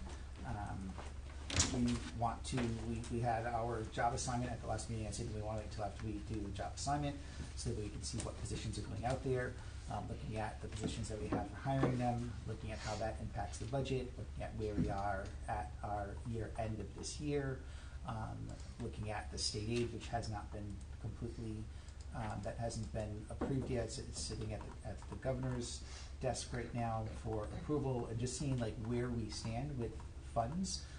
The reasoning that we didn't reinstate was because of looking at, I stated this at our last meeting, looking at projections, we had to add an additional K teacher. So, the funds were used for that position. Okay. Questions? So this is information only. This is what we're providing right now, so you see what those numbers are. Yep. Thank you for that. I believe Mr. Case had asked for that, so thank you for providing that information. It helps us understand, I think, what a 0.2, 0.4, like those things are much more quantified, so I appreciate the work on that. Questions regarding this? Just to clarify, because this is under like the 24-25 school budget, so when we got presented with the budget, obviously we didn't know about the kindergarten need for an additional class. And so the media library specialist was the administration's solution to the kindergarten problem. So it's not that the library media specialist wasn't budgeted for, it most certainly was. What wasn't budgeted for was an unanticipated need for kindergarten. And so I just want to clarify that when the school committee approved the budget, this was in the budget, we did not anticipate needing to remove it. We did not have any say in that it being removed. Nope, and it was so, an administrative decision of using those funds for the kindergarten teacher. Yep. And the kindergarten teacher is that additional one at Stony for the 7, the Compass? The additional one is it's the 4th K teacher. It's Okay. the 4th regular ed K classroom that we added. Yeah. So we already had the Compass kindergarten teacher budgeted. That's coming through the CRP grants. Got it. Thank you. Okay. Other questions regarding this? And so we jumped up that many kindergarten students in that school from January to June? So as I stated earlier, from January, right, that was just projections of students coming in. So you would look at what do we have of preschool numbers, child outreach numbers, case count, and that's what that is. And then once registration opens, then our numbers increase, and then that is the building where we're able to add the K Compass program. We can't just add the K Compass program without having seats for the kindergarten students. So you're bringing 7 more students over, plus any additional students, plus transfers from Hamilton. So it is tied to the Compass students coming in. It's tied to having to make transfers from Hamilton and the K Compass program. So having to go there. Okay, so that is the reasoning for having to add that 4th classroom. okay. So I just again I think we've heard very clearly the need for, and I think the person who spoke tonight kind of summed it up really perfectly, that one of our district goals is increasing ELA scores, and reducing library media specialists is in direct contradiction to that. And so I would really hope that we would be able to find a way to not just restore, but seeing the breakout at the last meeting that shows really that we're not even meeting full positions. I think so. Those would be goals we have to set for the following year. So as we do our budget for November, right, of being able to see, not being able to see, but what our goals are when we do our budget discussion come November for the following year about hiring additional. Right. It's concerning to hear that there, and again, we haven't heard at the school committee level. You're new in the administration, but to hear that there's been advocacy for increased media specialist at positions, DMS, and that has never risen its way up at the budgeting conversation. That's concerning, and I think there is definitely. I think I don't think anybody sitting here would argue that that's a very valuable position and that it supports every. And again, like I said at the last meeting, when there are challenging decisions that we have to make. It wasn't that I or any administration don't support the importance of that. It was looking at, okay, we have needs around adding regular education classrooms and looking at where they are, looking at schedules of how schedules can be put together, and trying and putting that in place for this school year. It's not because we don't see the importance of that position, of what it provides to our students and to our community. I think if anything, if you look at the elementary schools, we have a part-time librarian. If you could have a full-time librarian at elementary school, that would definitely be a lot better. Yeah, we heard that. So, I know. I'm just saying. Like I'm putting that out there as a superintendent of sharing that. Right. So just to clarify, right now we need to look and see budgetarily where we are, so we can. Right.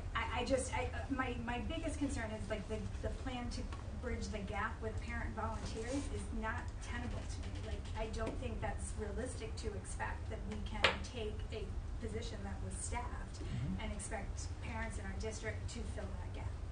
And I would really like to see a plan. And if it's resources and resource allocation, like let us help support that. But I just, to at least restore to where we were at the budget process is something that I hope that we can get to. I agree. What's the percentage again of the position that you had proposed reducing? Was it a point? It wasn't a 1.0. Was it a 0.6? No, it was a 1.0. It was a full 1.0. Okay. So we're based on what you're providing, and again, that it depends. We basically need to find to be able to stay where we were with the budget. It would be a full. It's a full-time position. So anywhere between 103,000 to 113,000. Yep.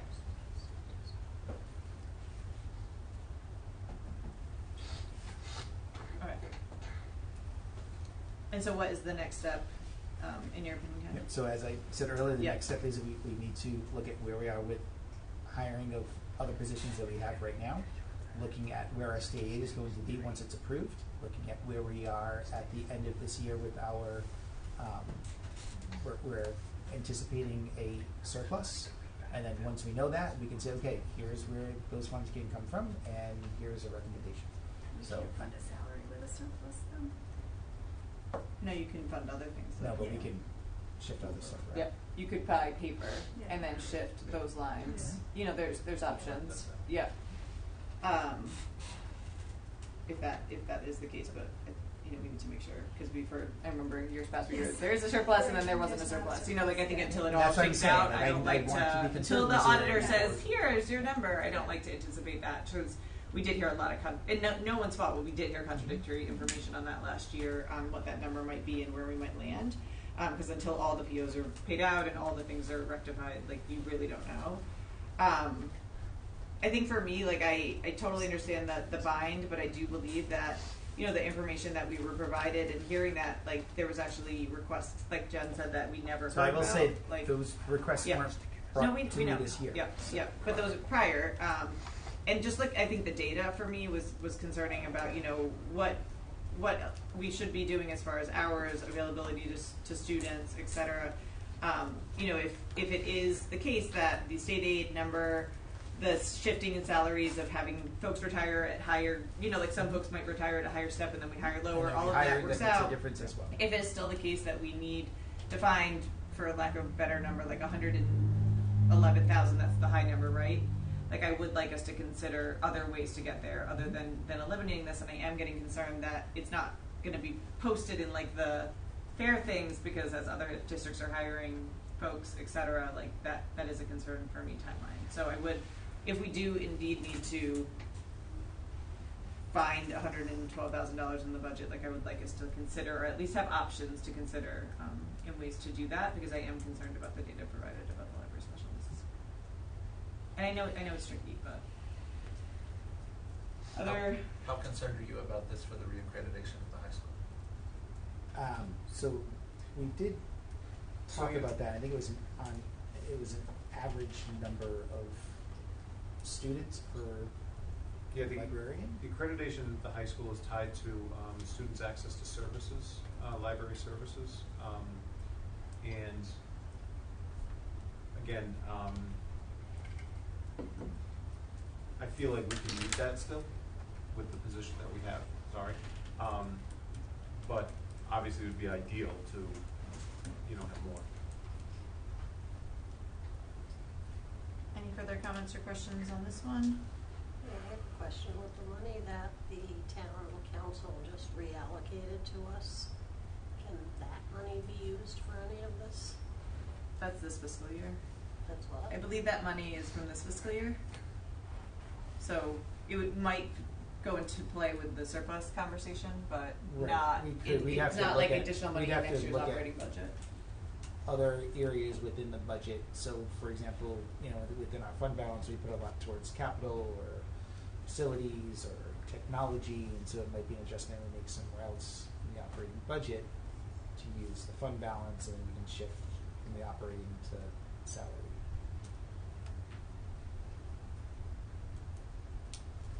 Other conversations on this? I'm hearing a lot from parents and even teachers and people in the field how vital this position is to our students and for the equity and, you know, making all things fair. And I myself graduated in undergrad as an English major, so I lived in the library. And I too was best friends with the librarian on a first name basis, and really felt the impact of that. That was a safe area for me too, because I was a nerd, you know, I was a science, math person, and through my whole career, the library was always a very safe area for me. I'm really having a hard time with removing that position. I mean, there's no other areas where we could bring that money to? So what I said, for tonight, I cannot make a recommendation without being able to go through everything I discussed for tonight. Right. I understand the importance. I'm not disagreeing with anyone about adding it in. Right. You know, like I said, willing to look at this and, you know, sit down with our finance director and go through everything. I can't make a decision tonight without knowing exactly where the budget that's going to come from. It would be irresponsible of me to do that without knowing exactly where it's coming from.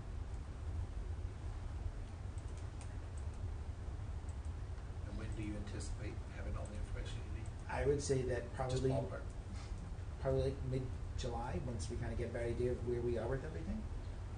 And again, that's still not too late to put something out, because typically in this district we have a second job fair in August, and we're not putting stuff out until later then to cover positions, and we agreed with the union to do the second job fair in July to move everything closer. So, you know, can align it with that, then we would be And good.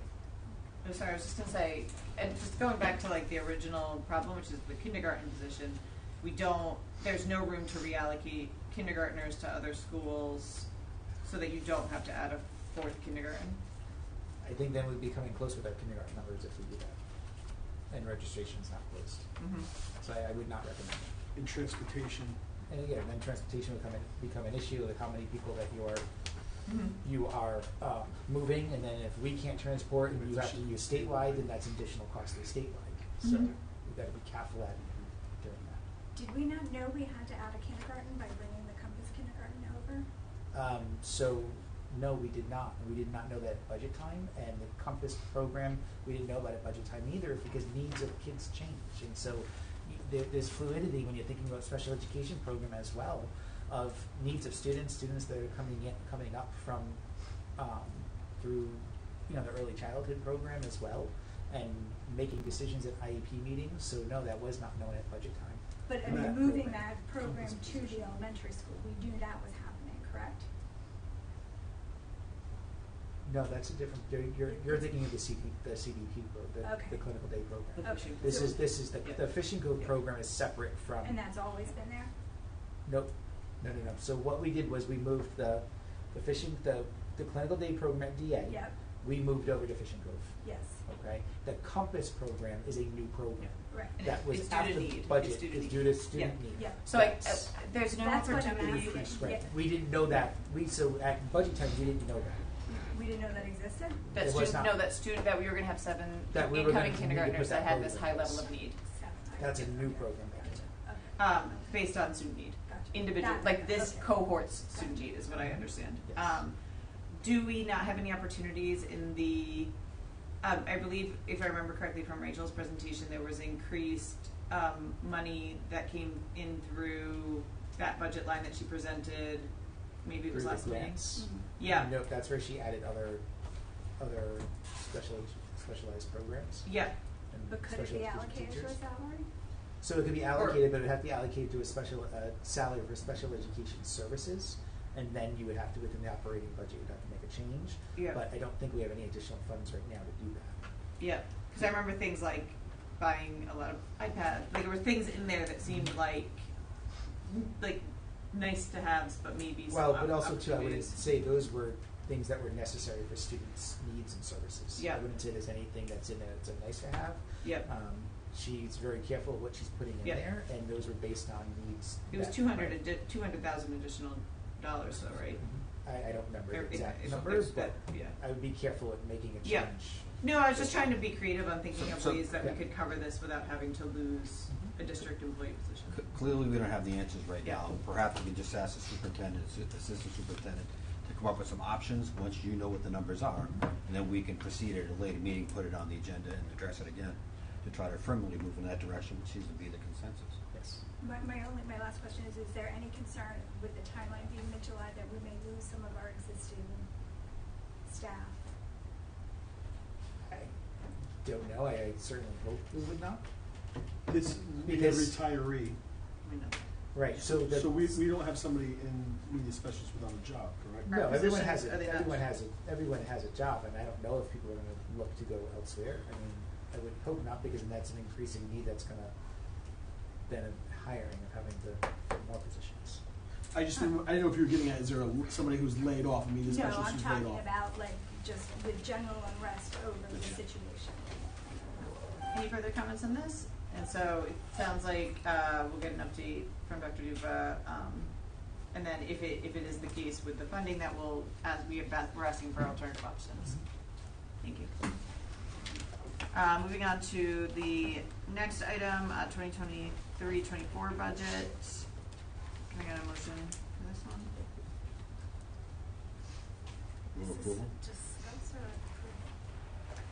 approve? Ken, can you clarify? Yep, just I'm taking notes from what you discussed. Yep.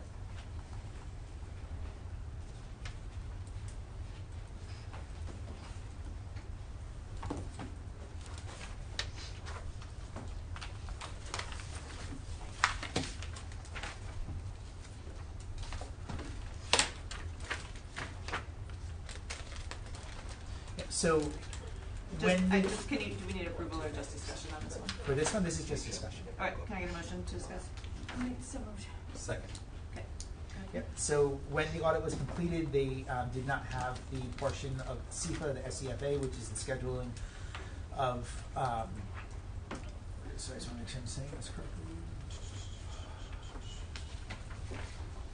So schedule of expenditures of federal awards, basically it's all our grants, and so this is the summary. It was completed. We passed. There were no concerns, and everything balanced out with our grants and what we budgeted for and the expenditures. And this is the summary of the report, providing that information to you. Thank you. Does this mean that the 23-24 budget will disappear from our agenda? Right? Yeah. I mean, it'll be closed out after this, right? That's great. That's what that's. Any questions regarding the document as presented?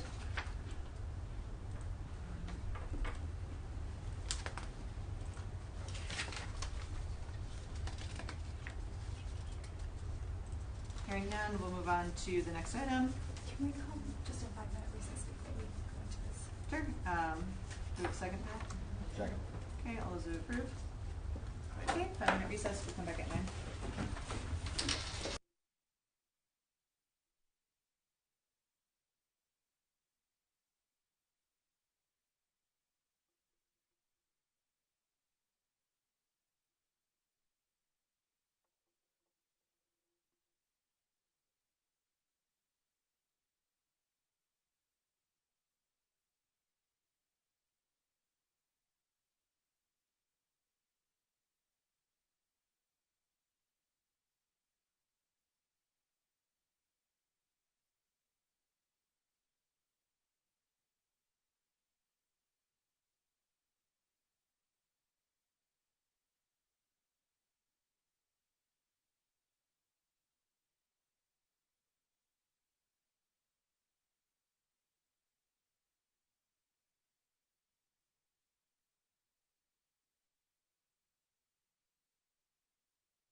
give Chaz? But you want to move the new building one up? So we'll do that. Good? Okay, we're resumed from recess. And so I would like to make a motion to move item, thank you, unfinished H to be the next item. No, that goes to Ken. I can't have responsibility for that. This isn't, I don't know what else. This is other things. Okay, fine. Okay. We're back. No, Fine. I'm stuck in the middle. I know. I just It's okay, I know. Valid, it's valid. I'll rip it in half and give you reach out. Most certainly not. Motion made. Thank you. Can I have a second? Second. All right. All those in favor? Aye.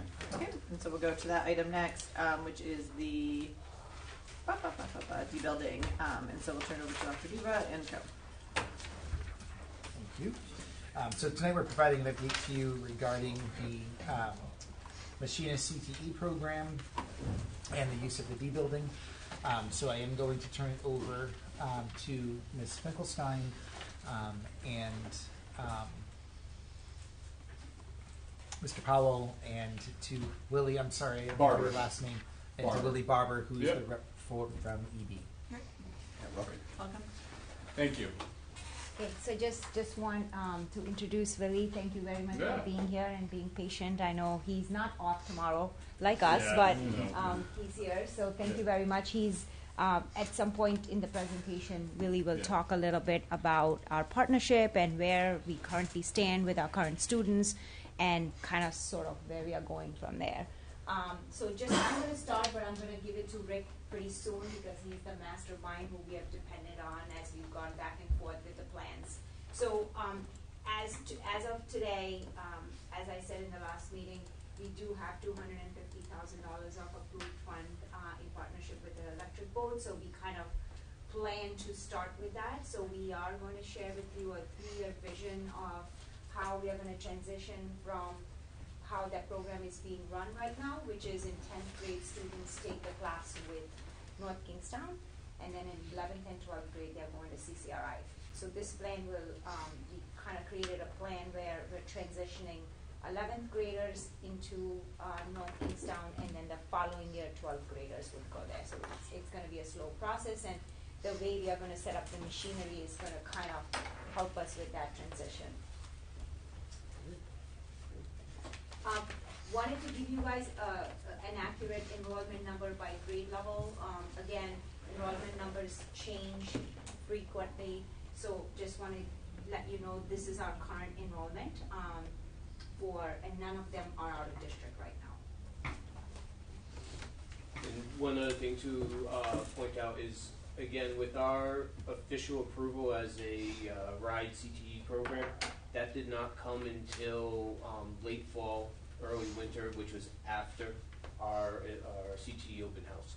So when you look at the numbers for the class of 27 and the class of 28, we really weren't advertising to those students at that point in time. Now that we have that official declaration, we can do that. So this slide is basically showing our plan as to how our program exists currently and how it will transition once it becomes, if it becomes part of North Kingstown High School campus. So the green squares are courses that are currently offered and that the students are transported to CCRI for instruction. And again, when the students are transported to CCRI, they are leaving for an entire school day, 1 day a week. So it doesn't matter what, because of our schedule, is that a day 1 or a day 2, it's just how does it fall. And so the students are missing those classes during that time in that important instruction time. So this year we have engineering graphics for grade 10. That is a course that CCRI is requiring us to have, and the students are taking it on the high school in the engineering CTE lab. The juniors are going to CCRI for introduction to manufacturing processes and for blueprint reading. Next year, that junior cohort will continue to go to CCRI. They will take precision measurement and they will take CNC machining. The advanced solid modeling course that is listed as the very last bullet there, that is a distance learning course through CCRI, and again, that they would be actually taking that at the high school during that point. So they would be 2 classes for these students in the first semester, and 1 class in the second semester for them. We would be bringing our sophomores that are in engineering graphics that in this year that just wrapped up. They would be going to CCRI. So we would be having 2 cohorts of students that would be transported to CCRI, depending upon the schedule and what day those classes are. Again, this past year it was Tuesdays. And our new cohort of sophomores, as we would be expanding it, would go and take that engineering graphics course again at the high school.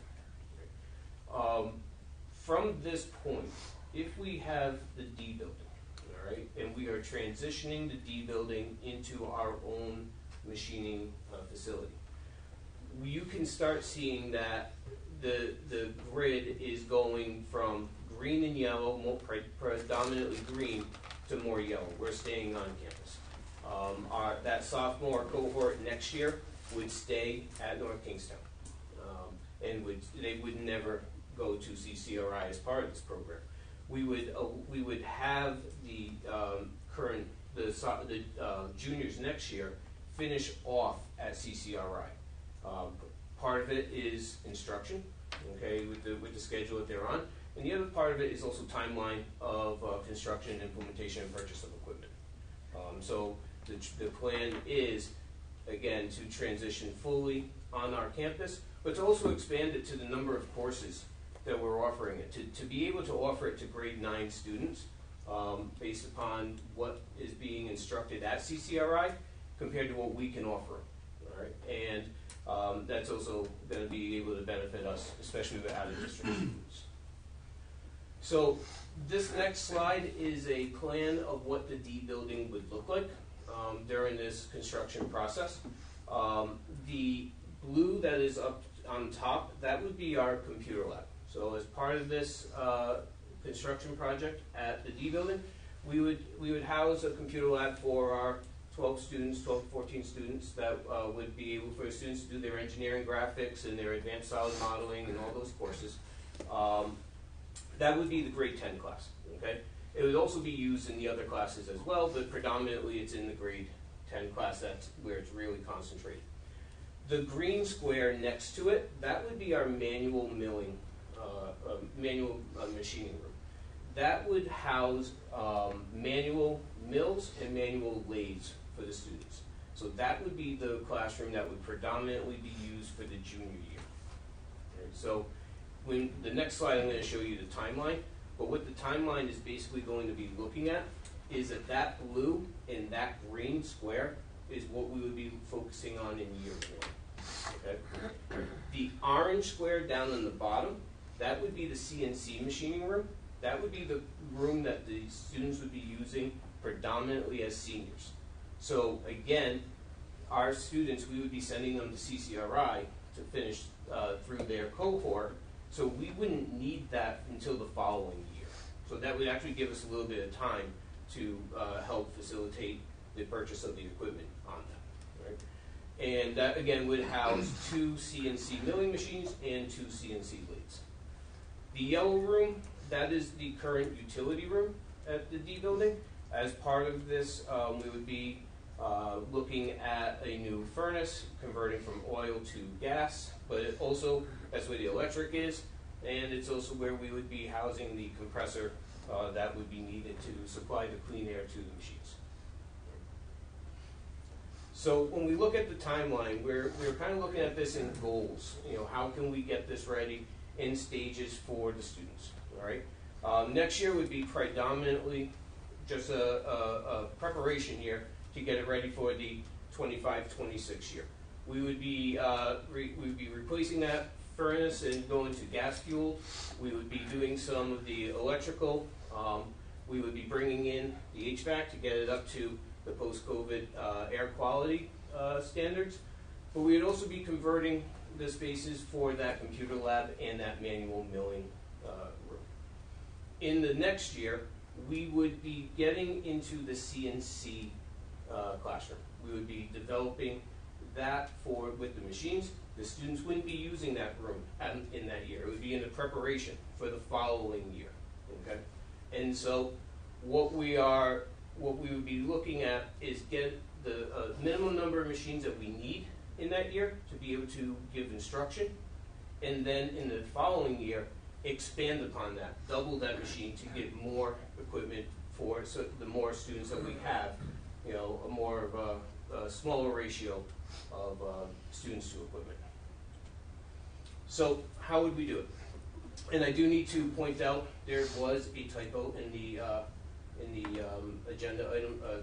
When this was sent to you earlier, we found a spreadsheet error. So down in the total cost, that was tallied wrong due to a cell. It was about 240,000. It is around 247. It was how it was pointing to a certain cell in the spreadsheet. In the first year, setting up the computer lab. This is desks, computers, monitors, chairs. All right. That is a total of just a little bit more than 28,000. In goal number 2, which is setting up the machinery to be able to have the students complete the NIMS manual certification exam. Excuse me. NIMS stands for the National Institute of Metalworking Skills, and as part of the CTE requirements with RIDE, because we are in partnership with Electric Boat, the students have to pass NIMS certification in precision measurement, a manual either milling, turning, or chucking, and a automated milling, turning, or chucking. Okay? And that's a nationally recognized credential, so it's not an Electric Boat. So that was designed with RIDE in purpose to have students be able to go anywhere from this field. So that is it's a reputable credential across the nation. And so that price is $136,000, a little bit plus, and I kind of need. We do have a itemized inventory of it for you as well. Why that number is high at 136 is because in order to get these machines, number one, we would have to get the electrical that would be needed to be able to run these machines. Okay, so that electrical cost is put into there at approximately $30,000. We also need to run the compressor, so it doesn't matter if we put that number in goal 2 or goal 3. One of them is going to have that compressor. Okay, the compressor is line item around $40,000 based upon the recommendations of Kaiser Air, Kaiser Compressors. But what's also included in there, again, we said is a $30,000 placeholder for the electrical, but also a $10,000 placeholder for running the piping for the air compressor. So those are just being numbers that are being held. Goal 3 is to bring in 2 manual lathes. All right, and again, this is going to work towards that turning credential. These numbers also include the cost of the machine, the cost of freight, and what's called the tooling package. So the tooling package would be all of the tools that are needed to run those machines. So we put everything into here just to give you, like, this is how much this would cost. There is some potential, again, if the numbers are a little bit here or there with those placeholders, but there is also some potential to put some of this into Perkins. And so our Perkins grant, which is in alignment with CTE programs, so the machinist does qualify for that. Roughly, we do have approximately $25,000 as unbudgeted at this point in time that we're going to be working on towards the end of this week to kind of see how this can go in. So this total is about $247,000, but it's got a little bit of wiggle room there, all right? And this falls within the $250,000 that Electric Boat has already secured us for this project. So with that $250,000, we would be able to complete year 1 with no questions asked and be able to move on to year 2. In year 2, we're looking to advance our credentials. Again, that third credential that they're looking for is the certification in CNC machining, turning, or chucking. So we're looking to bring in a CNC milling machine and a CNC lathe. Okay, so this is the price of each one of these machines. This is just one of each. So to kind of give you an itemized amount for each of these machines, CNC milling machine here is running about $55,000 just the machine. Okay, the tooling package, the freight is what brings it up. The CNC lathe runs approximately to $65,000, $70,000 for each machine. And again, we have the tooling package and the lathe. So we would be looking in this year to be able to advance to that next certification as required. And it's again given us 2 years to achieve the required amount here, which is $167,000, $168,000. However, we do again have that wiggle room potentially from that first year, and we also have potential to use Perkins funds from the previous for the following year, while giving us time to look at additional resources, including Electric Boat, the ability to go to their vendors and get further commitment at this point. Right. And some of those additional funding ideas that we have, we just kind of listed them here. Obviously, we are continuing to work with. Now, this gives us an idea of what we're looking for, because before it was a pretty hefty number, and now we have a 3-year plan. So we talked to Lily today. Our next step would be to kind of try to pursue this $167,000 for the CNC machine with this plan. With EP partners, we're also going back to Jack Reed's office, where when I contacted them, they wanted to kind of like see the plan. So now we have a plan and we have a number attached to it. So we're going to specifically seek the $167,931. They're going to write a letter to them looking for that. And then I know that in the past, when Rick and I have been sitting in these meetings, the town had expressed interest in adult debt expansion if we ever got there. So that would be another source that we would look for. Just some funding options. Can you just clarify? I'm not familiar with that. With what? Adult ed expansion. So when we first used to meet with EB with a lot of people in the room, I always say that a lot of people in the room because I didn't know everybody, but it's down to 4 people now. But there were some town officials that sat in those meetings because they were interested in knowing how they can help with the idea that if the program were to ever be set up, how we could expand the program to adult education, like evenings. So the town renting our facilities to educate adults? No, they wanted to see how they can help fund some of these so that we can expand to adult education happening for people in North Kingstown that were interested in working at UB. So there's, it's similar, and I'll talk a little bit. So there's similar programs like that happen with high schools with adjunct professors. Mm-hmm. So like CCRI is actually looking with Cranston's pipe fitting program about potentially doing night classes in their lab. Mm-hmm. So it's just something along the lines of, we can help facilitate programs like that if that's a way that you guys had expressed interest. I think I'm going to paint a little bit. I don't know if there's time for me to talk right now. It might be a good segue. I just had one more question. Yeah. What town officials expressed interest, just so we could follow? Councilman Mancini was in the meetings. Got it. Perfect. Thank So essentially, real quick, so just want to paint a little bit of a picture of where this all came about, the funding, everything. So essentially, so I'm Willie Barber. I'm the Youth Education Outreach Lead at Electric Boat. I serve both Rhode Island and Connecticut, K-12 industry, strategic partners as far as, Bridgeport in Connecticut, Fall River in Massachusetts. So I'm very connected with Rhode Island Department of Education, Connecticut Department of Education, the Connecticut Tech System. So a lot of this stuff is things that I'm doing, and down to elementary level program where we had almost 100 elementary school visits this year.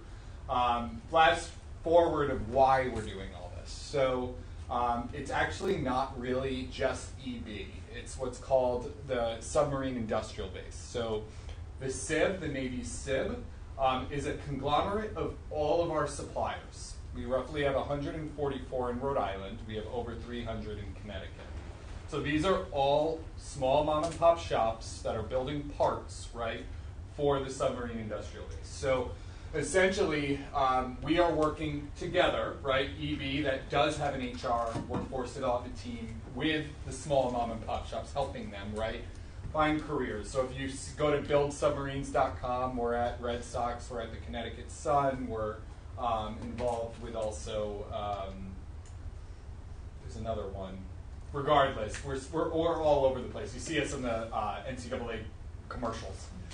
So essentially, that's where this all came about. So we are working, we have around 23,000 employees. And I don't know if you heard the last address, but this year alone for Quonset Point, we were getting close to 1,900 Quonset Point, right? So around 23,000, we're going to get close to 30,000 by the 2030s. So you're talking like a big, need of workforce when you really think of the suppliers that have to build the parts for us. So these are really good career opportunities as well. So what we've done is we've built programs, like I said, when I'm talking 2030, that are going into the elementary school to give awareness in manufacturing and also advanced manufacturing for those future engineers as well, right? We live in this industry. So that's just one big snapshot of what you're looking at and why we're doing what we're doing.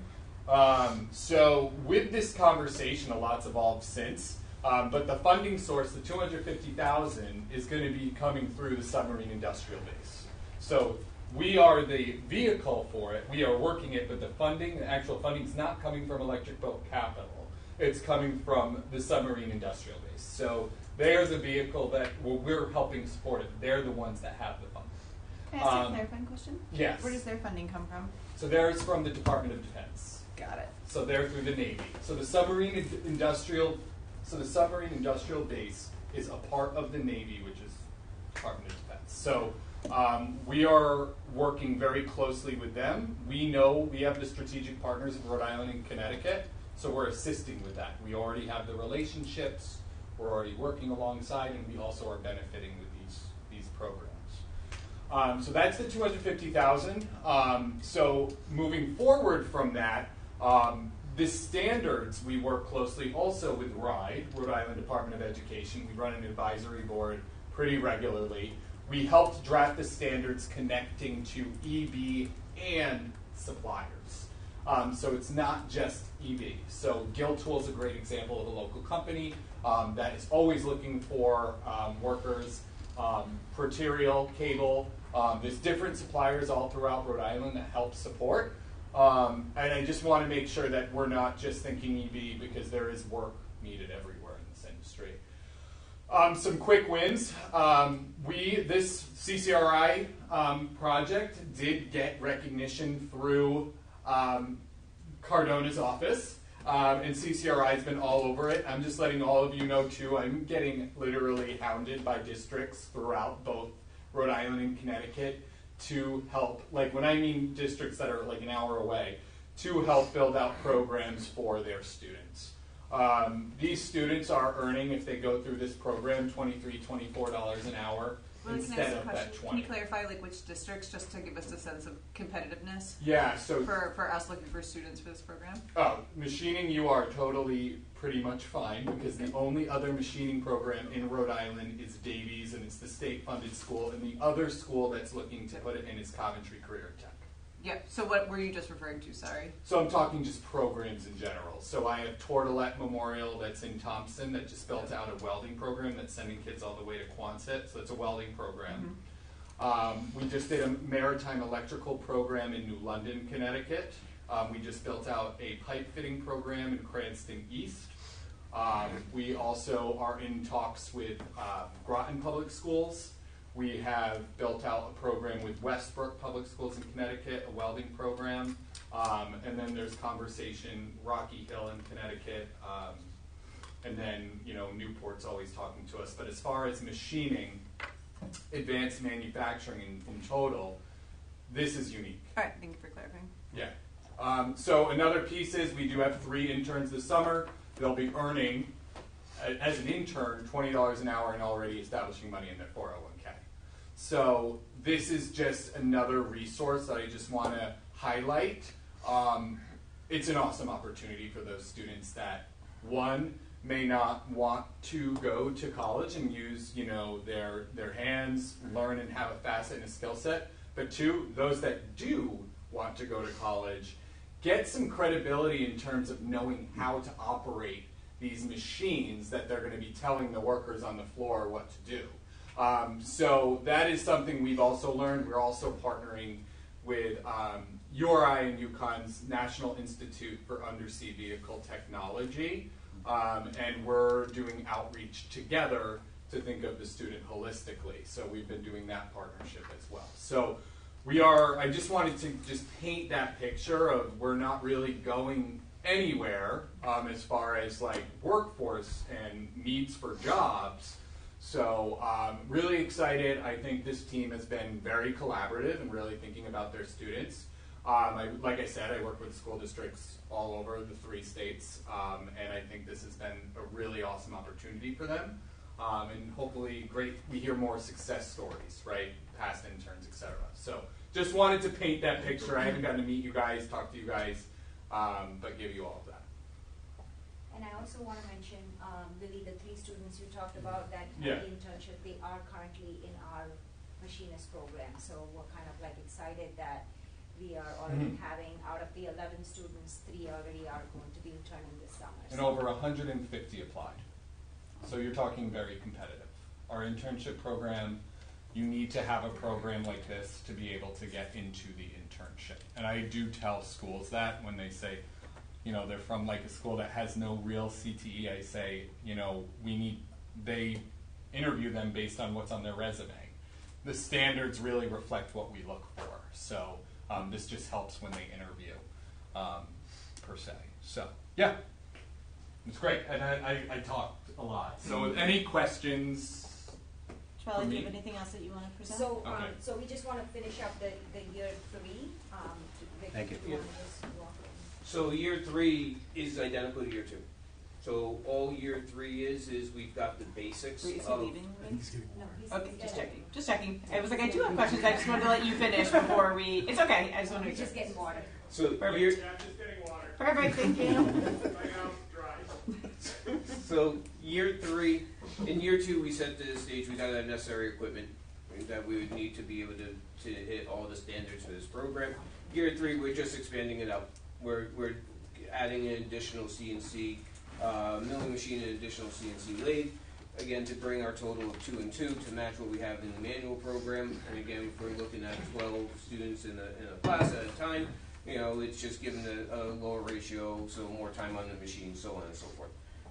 And again, same dollar amount, but this is add-on. Okay, and so I do feel that from our conversations that we have had with Electric Boat, with vendors, Lily has talked about the advisory committee. I do sit on these advisory committees representing North Kingstown High School and talking with some of the other schools and the other districts, and as well as industrial partners. And I'm seeing what's being given out as part of this funding. And quite honestly, I don't feel that this is too much of a stretch in terms of securing that additional funding, given the timeline that we are presenting. Furthermore, just as a personal note, I've been teaching here for 23 years. Okay, 2 different NEAS committees. We've always been hit with, we do not have career education for our students. Having this D building as a facility is just giving us the expansion to be able to provide that for our students. All of our CTE programs are college bound. We do not have anything that is career ready, and this is going to greatly help that.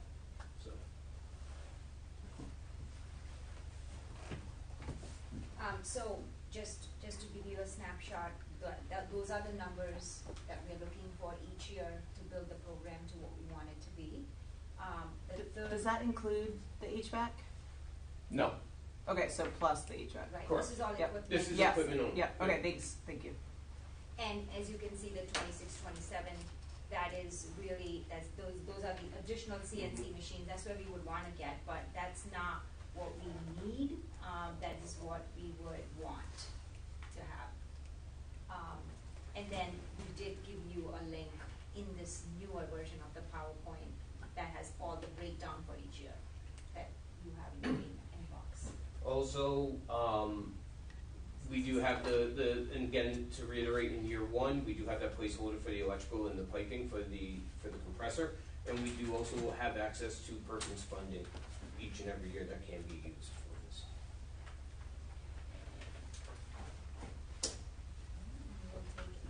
Take questions? Yeah, I have a question on the long-term plan, the green and yellow slide. Some of the classes are no longer the same once they transfer over. Correct. Like one of the blueprint reading classes is going to be eliminated. Now, is the intro to manufacturing process equitable to manual manufacturing? Yes. But you're dropping the blueprint reading. So the blueprint reading, and this is coming off the off the heels of our students doing it this year. Okay. We have students who are part. We have students who are part of the engineering program currently, and who are also part of this program. And based upon their experience with the program, this Introduction to Engineering Design, which is our current course for our engineering students, covers the material that was instructed in the blueprint reading course. And it also gives them the basis of that engineering graphics. So what's actually happening is a good portion of this engineering graphics in the blueprint reading goes into Introduction to Engineering Design, and then the advanced solid modeling becomes our engineering graphics. Belly, can you remind me how many college credit students earn in the CTE program? I believe for this one, is it 18?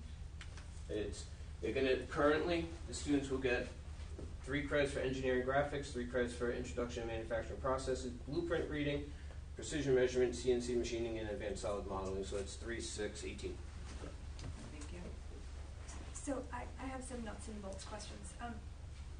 Thank you for giving the breakout that was attached to this. The last time you had given the breakout, and I know Rick, you had said at the last meeting that you know you had to add the compressor and some other things, but the total cost went up by like $200,000.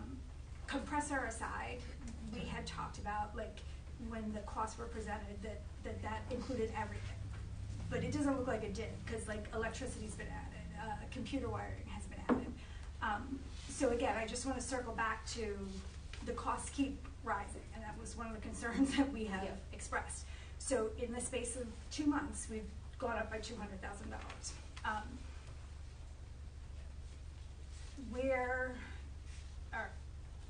So that's a concern. I'm just putting that out there. And it wasn't 10%. It was like 30% that the total cost went up.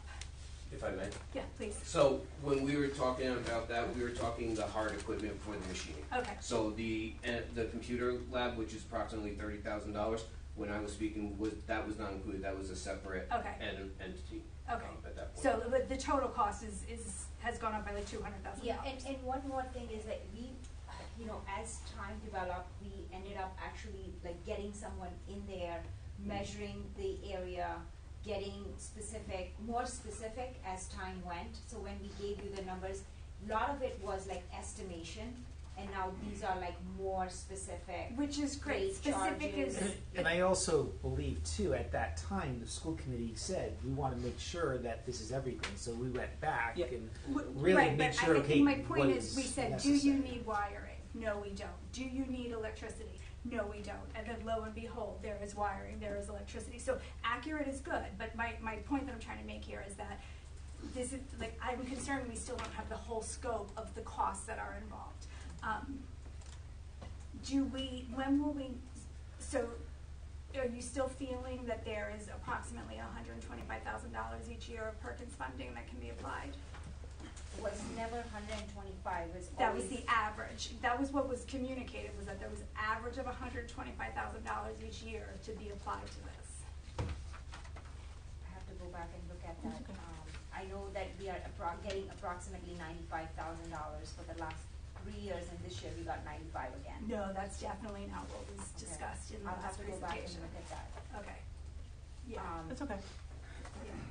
And with this cost breakdown, we wouldn't need anything from Perkins unless we decide to go back and put electrical work into Perkins. We wouldn't need anything until the 25-26 school year. Okay. So one just of the to reasons, clarify, the electrical is for the machines, not for it's specific electrical needs of the machines. Right. And the reason why the electrical is included in here is because of the guidelines in which Perkins can be used for. Perkins cannot be used for infrastructure. Yep. However, if the remedy is tied to the machine, then it says that it is allowable. We put it into this number so that we are putting it into Perkins. We put it into this number just in case RIDE comes back and says that's infrastructure. Yep.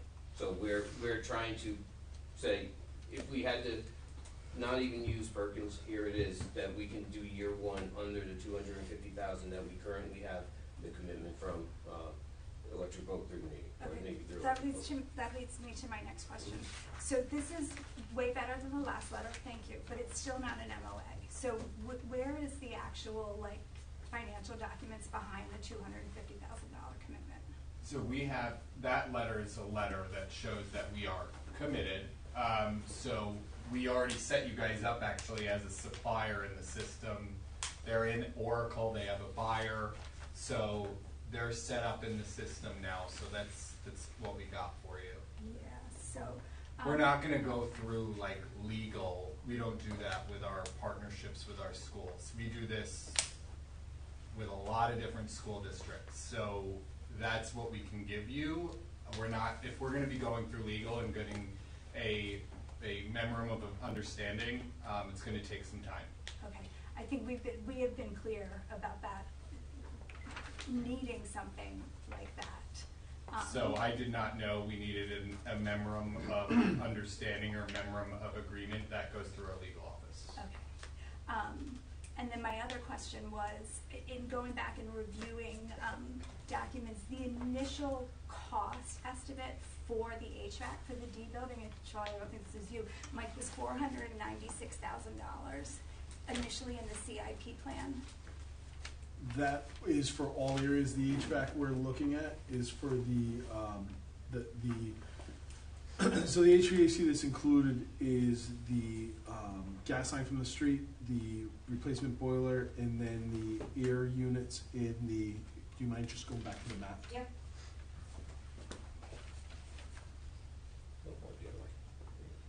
And just those. So basically, it's replacing the air exchangers in the colored portions of the building, not the yellow, because that's a mechanical room. So we're sure 360 is enough. So that project is out to bid. So we don't have the bids back yet, but that is what's anticipated based off of the type of system that's going in there. Okay. My concern, based on what we saw with the HVAC that came back for the high school, is that we thought that 300 and whatever was going to be enough. Considering that the initial quote was 496 and we have 360, what happens if that comes in and it's more than 360? So what we would do is we would look at the scope of the areas we are covering. So this is a different type. So what we're doing is this is a gut and replace versus trying to swap and tie into existing equipment. This is in those. So it's a completely new boiler. The boiler will service the rest of the building, but the difference is where the students are going to be is where you need to have those necessary air exchangers. The rest of the building, they don't need that efficient air exchange. Ultimately, sure, we'd like to do that, but they're estimating those other areas. The main cost is the boiler and the gas run. Like those are the major components. They're estimating the areas are about $15,000 for those air exchangers. The largest part of this is the replacement of the boiler and the gas line. That's coming in at the gas line coming from National Grid is $60,000. Like that's a number we have. Can I ask a question? Why are we changing the boiler? It is it's an existing inefficient, on its last legs. That building was without heat for 10 days during February and March. It is an old inefficient oil boiler. And you want to switch over to gas? Correct. Can I just add one more thing? Jen, just going back to your question about the MOA. I know we want to get an MOA, but we already have the approved funds sitting in an account like we have Perkins of $250,000, and we can just start invoicing and So do you- processing. Like you our have the fees. money? Yes. We have the money. Yeah. But we bill, like we would send invoices to you, like Correct. we do to the They're already business set up as a supplier. So I can send you the email that shows the authorization from the Navy for the funds for the project, if that helps. Some type of documentation. Yeah, I mean, and we have to approve anything over a certain amount. And Correct. there has to be documentation behind it, and this is not like it. Yes, so that is a letter of support that's documenting we got the, like, my manager would not sign that letter if we never had the authorization. No, and I'm not saying that this is not a true Yeah. letter of support, but this is not like a Okay. legal, It's not like a partnership It's not a agreement. partnership agreement, it's So not. what we can do is I can send you the authorization that came from the Navy. We can start with that. I just know we're on a quick timeline. So MOAs, MOUs, they take a long time with our company. So at least that could be something to showcase for now as we work through others. Mr. Barr, have you provided funding to other school systems, or is this the Yes. first time for you? We just recently provided funding with Cranston East. We just provided $90,000 for a pipe fitting program. We just are going through with Tortolet Memorial, $50,000 for a welding program. Coventry High School just around $250,000.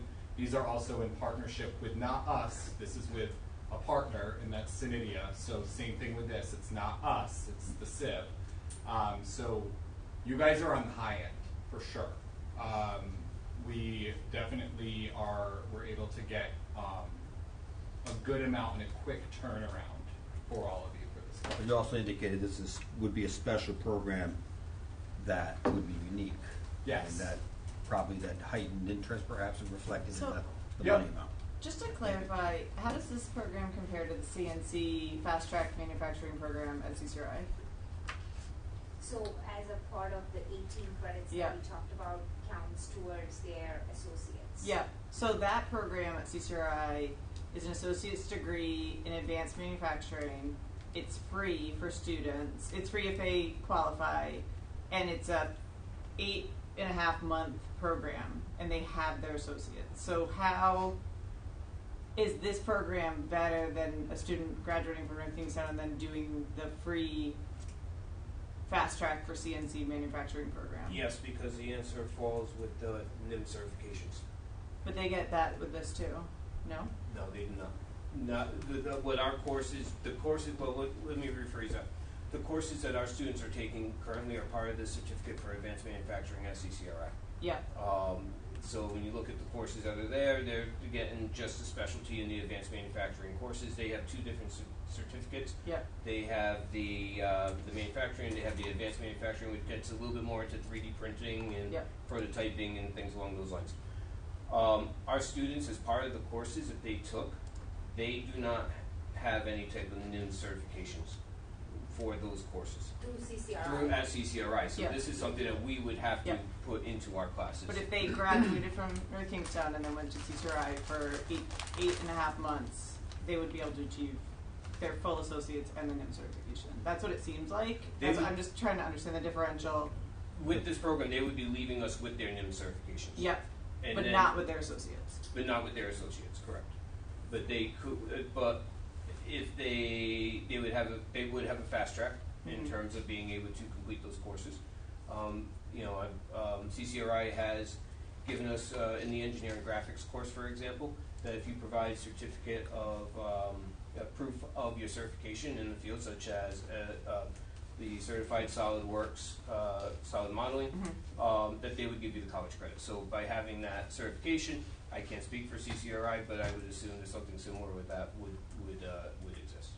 Our kids would come out career ready though. Correct. That's the investment, is you'd be investing in a program in high school Yeah. versus 8.5 months later. Right. So one of the things that could happen with our students here, and again, we understand that it's a small number, is that if the students have completed their NIM certifications, they could be coming in and actually working as a co-op program as part of their senior year at Electric Boat or other vendors. They could be taking a day one course where they're getting their English and math, their phys ed, and all their required courses, and also working as long as, towards that. Or they could just come out and, graduate here in June and be signed as part of the electric vote, for example, signing day that they just held at the State House, where they could be offered a job on the spot, sign in, go and be working right there, right out of graduation. And again, because they have these certificates, which we would be requiring and providing the resources for, they're also starting at a higher starting scale, than what the entry level worker would be. What's the differential for that? So entry level's around 20 an hour. They'd be starting around step 3 or 4 based on how they interview, what they showcase with their skill set. So that would be around 23, 24 an hour. So it'd be a difference starting around $3 to $4 more an hour. And that still happens in the pathway program as well, correct? Which pathway program? I'm talking about The current one that we have? Yeah. Currently, we just had our first cohort, so it's because we are a CTE, in order for our students to go from participant to concentrator to completer, we need to make sure that they have these NIM certifications. Let me clarify. Even if we didn't have the facility on site, if we continued the current step at CCRI, that same thing that we just described would be true for the students. It's a possibility, but it would be harder. Yeah, obviously there are obstacles, but it is still possible. Correct. But we lose instructional time as well, transportation, right? Correct. That's the huge aspect, is the students are being out of class 20% of of the week. To save time in Warwick, we actually moved our kids to be housed at Tollgate High School, rather than we used to transfer from the district back over to Votech School. Right. But now they're housed there, so they just walk across the street. Right. And we saved a lot of time in that regard. Right. And that's, our students would have to walk from the high school to the D building, so an 80-minute class would be 70 minutes. But, they're still able to go to their other classes. I think the benefit of this program, too, is that when they graduate, they're employable. Right. And it's not just EB. Well, and just, again, not everybody wants to go to college. As much as we may want them to, some students just are not going to go to college. And to walk out of high school into a job like this versus working at Walmart until I can find something better, or going here or going there, I think this kind of bridges the gap between a technical school and a regular high school. It kind of brings us into meeting the needs of the industry, which is not going to slow down. It's kind of federally funded based on, and in today's day and world with Homeland Security and everything else, these jobs aren't going to disappear. They're going to be there. And, the kid goes to get a job there. I'm sure EB offers tuition assistance if they decide, hey, you know what? Maybe I do want to go into management here, and I really like my manager. I'm going to go to business. Is that true that they would offer? They do. They do. Yep. So it has to get approved by the supervision based on their role. But then there's also an apprentice program where they also get paid CCRI programming. So there's a few different programs that we offer. My niece just graduated from Tollgate, and she did the CTE, and she graduated with a CNA, which I think is fabulous because she has she's able to get a job. But to me, that is something where, she now has a license. That is something that she is able to go do. I don't see, a certification is different, but you can walk in to EB and get a job off the street. Yes, you're going to get paid $3 an hour less, but I can't go get a job as a CNA without a license. So to me, there's a difference. So I think we're comparing their other options, and yes, there are other options. But you have to think about the kids that go to school that don't find meaning in school and want to drop out in 9th grade. By the end of 9th grade is where the numbers are the highest for dropping out and not succeeding. This is something that could entice a student to stay in school. Absolutely. So it's not about where else they could get it. It's about making your school have options for students, and CNA is the other part. We are looking into that. We can't be fast enough to do these things, but giving kids different options that shows them a pathway is really the spirit of it. And I think the existing CTE that you have created is a fabulous option. I am just struggling so much with the amount of money that is going to require to put that building into play. $1 million.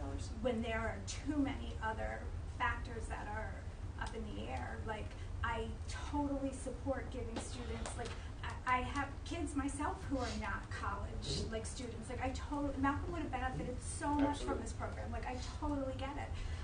But I just, like, right now there is a first step option for them. Like, and I just feel like there's too many variables. Like, if we say yes to this and that HVAC comes in and it's $700,000, like, what do we do? Like, we've already, like, committed, and I just can't see committing district resources that we don't have at this point. Like, so that's where I'm at with it. Like, I think you've done such a great job providing, like, this option for them. I know this has been such a passion for you, and you've worked so hard. And I know that this is, like, the pot of gold at the end that you've been looking, but it's just, there's too many variables, like, to commit the money for me without having a better. So as far as a timeline, right? Because I know that the holdup is the HVAC, right? Knowing, I think, we can say we just went out to bid for HVAC at the high school. We thought it was going to come in at one price, and it came in over, and we had to look for additional funds to get the HVAC work done at the high school. And I hear and completely understand the concern that we're going out to bid the 22nd, I think you told me? Yes. Right? Because we have all the drawings of the bids going out for the HVAC work for the D building. That'll come back in a few weeks, and we'll be able to know what that cost is and if we can afford it. That timeline, is that going to impact us in a negative way by waiting? It's the ESSER timeline.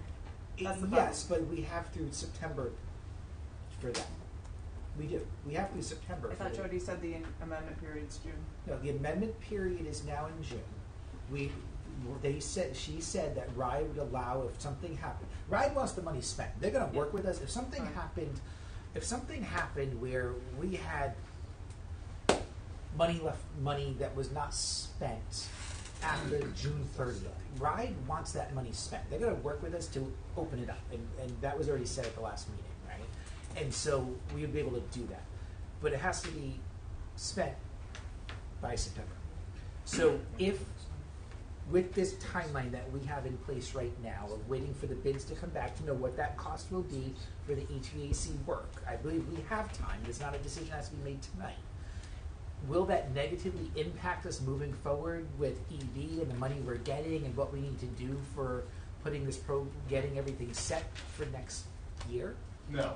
So we can wait until those bids come back to know what the cost is going to be, so that way we are confident in what the cost will be for the HVAC work at the high school, and then knowing, okay, yes, we do have it, and we have the funds, and it can be done.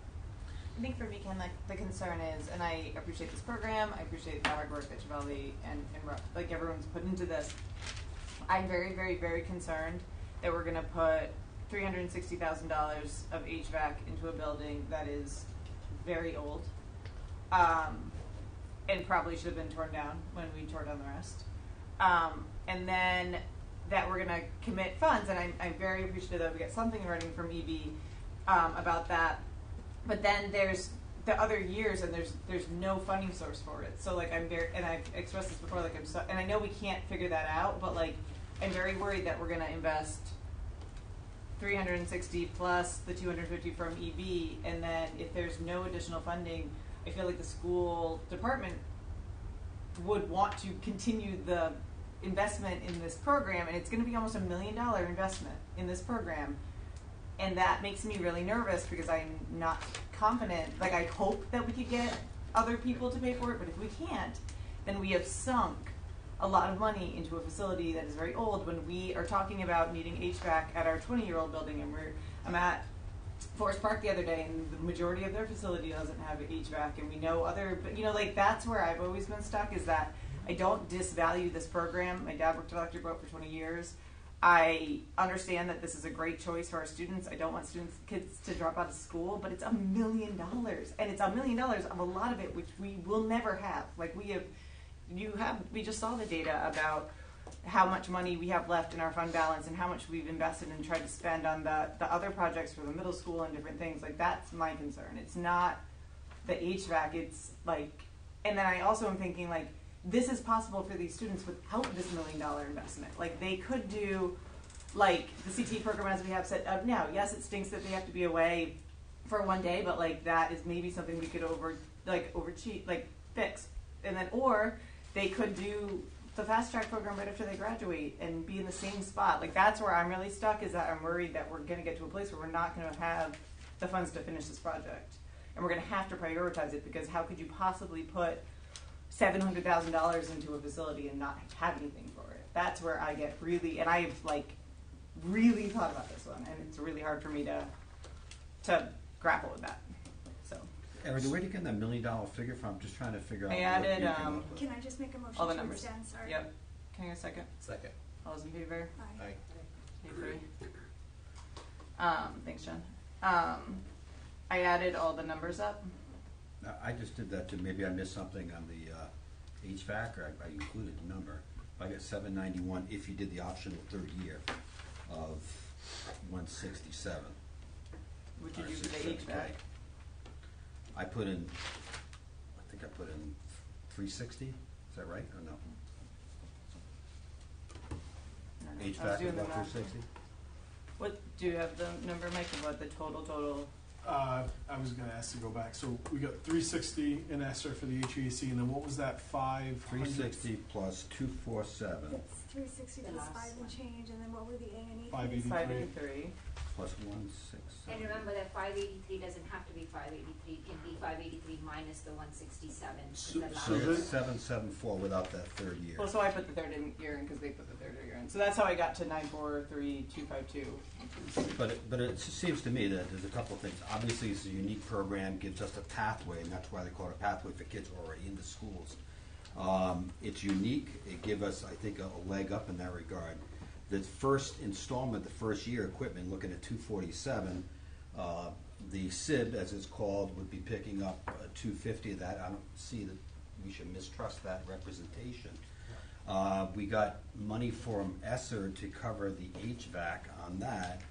So really, I think if we assume we don't do the third year, if we can assume that, we're looking at about $167K as our investment, so long as there aren't additional teachers. Yes, staff. We had a higher staff, or we are having an anticipated retirement in the engineering program, yeah. And based upon the FTEs, I mean, I don't want to speak. I mean, and as a teacher, we, as an anticipated retiring, we could shift.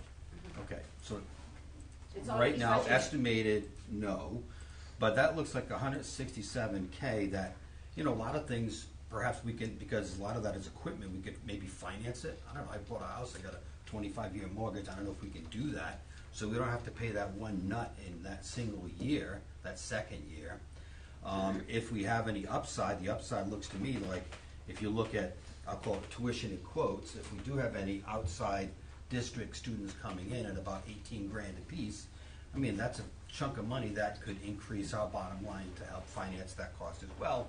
Not to mention the Perkins grants, which to me look like that would also contribute, particularly if we did a multi-year investment in terms of paying back that 167 over more than just 1 year. I mean, I think it's an opportunity well worth that time in considering. And I also want to say we have full plans of, going into the D building for this program. However, there are other programs that we need facilities for, and we don't have the facility. So we have established programs, we have, we value everything that runs in our building. So we're never going to say, you're going to cancel these classes because we want this. So we are going to have to expand at some point. So we right now have a culinary program that everyone loves. The kids are loving it. The teachers love it. We have an awesome teacher. If anything, I can put culinary in there. I'm going to need culinary space in there. We will use the space if we have the space. So it's not going to go into waste. And the $360. Oh, I don't think it's going to go to waste. I'm worried we're not going to be able to finish it, just to be really clear. I know it's not going to go to waste. I'm worried that you will not have the fund, like we will not be able, legitimately, Cheryl, we will not be able to find 167,931. That's what my biggest fear is. 250. Yep, that is true. Mike, could we finance them? This equipment cost. I would imagine we'd be able to lease. Or lease. Yep. And we could pay it annual. Speaking numbers, Yeah. we have about 25,000 that's unspoken for in this year's Perkins proposal, right?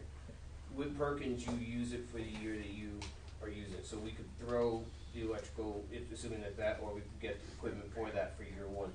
If we're talking for the 25-26 school year, and that's purchasing, because we wouldn't again be using that until the 26-27 school year. If we just went at 25,000 times 3, and again, I'm just using that number, our Perkins award currently sits around $90,000 a year, 95,000. So if we're using just as a figure of 25,000, we're not quite at halfway, but we're approaching halfway of that 167,000 for year that year two of expenditures. Like Ellen made me a little bit nervous when she said that building should be torn down. Structurally, it's okay, right? The building. If there's ever Technically, I said it should have been torn down 20 years ago. If there's ever a tornado or anything, that's the building I want to be in. There are very few windows and there are incredibly thick concrete walls. It's called the bunker. But it's a stable building, right? Yes. Okay. Structurally sound. Okay, sure. It is either is or isn't structurally sound. Is it structurally sound? Yes. Okay, thank you. Like we've had people, like architects, like say that. As part of the CIP Yeah. that they walk through. Yeah. Okay. They walk through all buildings. Can what, As far as conversation with Senator Reed's office, you said they want to see a plan. Have they said anything else? They want us to submit a formal plan with a letter asking for and what we would do with the money. So up until now we had a number, but now we have real numbers and we have years. So we're gonna send them the request for the 167 for the 25-26 school year and start there and see where it goes. For an earmark in the budget. Yeah. Legislative grants. Yeah.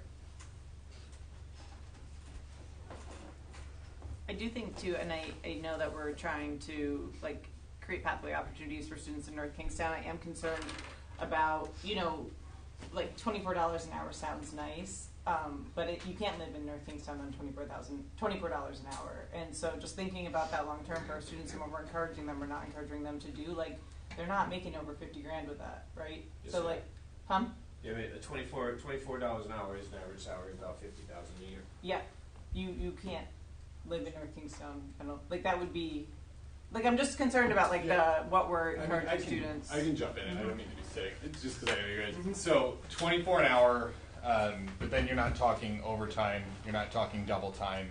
You're not talking those abilities, and they're 18 as well. So I do want to say, like, you guys being in North Kingstown and being a few minutes away, you have that luxury of students being able to stay at home for a few years while they're getting raises regularly. We have kids commuting like 45, 50 minutes, so you do have that luxury of being in our hometown and very close. So the salad, okay, never mind. What I'm trying to say is Yeah. it's something school districts all over are looking for, and you happen to be here, and if a student can stay here while they're getting increased, getting overtime, getting double time, for an 18-year-old, 24 an hour is really, I would say, pretty good. They'd be making, if you think of every 6 months a raise that's over $1, by the time they're 22, you're looking closer to 30 an hour by the time they could be, so you got it. It's a little bit of that, and then with all the benefits, etc., that they'd be getting. So that's us. People. I know the whole submarine industrial base is looking for machinists all over. So it's not just the submarine industrial base, just the manufacturing association. Since there is so little programs, there's other places. So I don't want to just speak for the other places and what they pay. Some may pay more than us. So Why doesn't Build Submarines just give money directly to school districts? Why do they funnel it through EB? So that's a good question. So we work closely with them in regard to, so they could do it in a sponsorship light. They have funded things with, and I think they actually did fund your your robotics team that traveled to Houston, Texas. So they do a lot of directly. How much with, do they give for that? 2,500. So anything Rhode Island or Connecticut, buildsubmarines.com is connected with Electric Boat.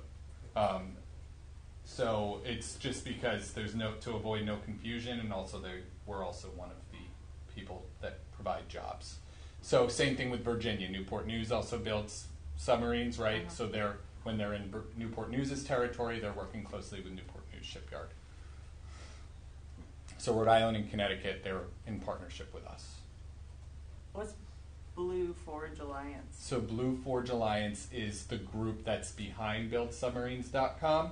So they're the group that's out there doing the sponsorship. So they're doing NASCAR this weekend, Loudon, New Hampshire. So they have a car that they're sponsoring. So but who are they? So they're the intermediary that's funding all of the SIB dollars for sponsorship, activity, etc. Yeah, so it's online, you can look at it. I did. Okay, great. Cam, what do you need at this point? I know this is on the agenda as an update. So this is for information to provide to all of you. I think it's pretty obvious where each of you may stand at this point on this. Don't make assumptions. I'm not making assumptions, but I know just through conversations and all where we're at. I'm not sure having more of a discussion right now is going to. No, you don't need us to do anything. This is just an update. But right? What we will be doing is bringing once the bid close, we'll be bringing the contract forward for the HVAC work, and that time it'll come to the committee for your approval, and then we go from there. So if there's more information, I know, Jen, you asked for something more in writing. I know, Willie, you shared that you have emails that you can provide to us. We can get that. If there's anything else that anyone else needs, we can do that as well. So. What happens to the $250,000 if, say, in 2 years, Rick, heaven forbid, leaves us, Shabali, becomes superintendent somewhere, and they close the program? What does EB say? No, I'm just saying, we don't have an MOA. What is you get the money and it doesn't matter? We're happy to work towards an MOA. I'm just saying the quick turnaround with your decision. I feel like we've been asking for a year, so I don't know. There's some disconnect. Okay. Yeah. So we can look into that, but we partner with RIDE through all of our partner districts. We started in 2016 with our welding partners. So Coventry. Who at RIDE should we be like? Paul McConnell, Steve Osborne. I meet with them very regularly. And they can tell you we're very there for them. So Coventry Career and Tech, PCTA, Warwick Career and Tech, Cheraho, and then Cranston Public Schools. We partner with very regularly. We even provide liaisons for their programs. So meaning there's somebody from the shipyard biweekly that's there. So if they were to leave, we have ran teachers through our pipeline course. So essentially just this summer, we'll have a Coventry teacher going through our machining pipeline course. In the past, we put all 5 welding teachers through our pipeline course. We put our Cranston pipe fitting teacher through our pipeline course last year, and our New London electrical teacher through our pipeline course last year. So what they did was we were able to, with Synidia funded a seat for them, and they got summer training all summer. I'm not familiar with Synidia, sorry. Synidia is the Southeastern Regional Defense Alliance. It's a long word, but they're essentially the Chamber of Commerce for the Department of Defense. Yeah, so they help fiscally do our funding with grants, etc. Got it. Thank you. Yep. Anything else from? All right, thank you so much. Great. Thank you for well, I appreciate all of your time and look forward to being in touch. So thank you all. Thank you. Thank you very much. Thank you. Thank you. Yeah. Okay. Moving on to the next item.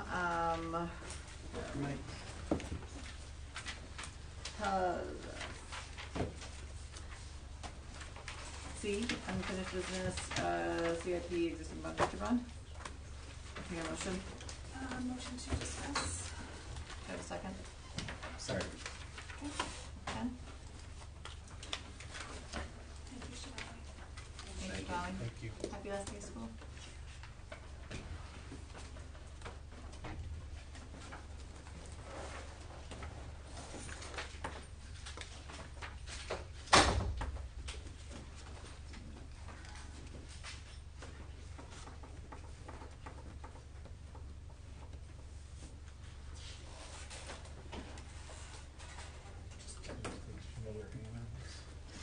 So these items on stage 2, and so the recommendation for funding for the stage 2 design work with Perkins Eastman.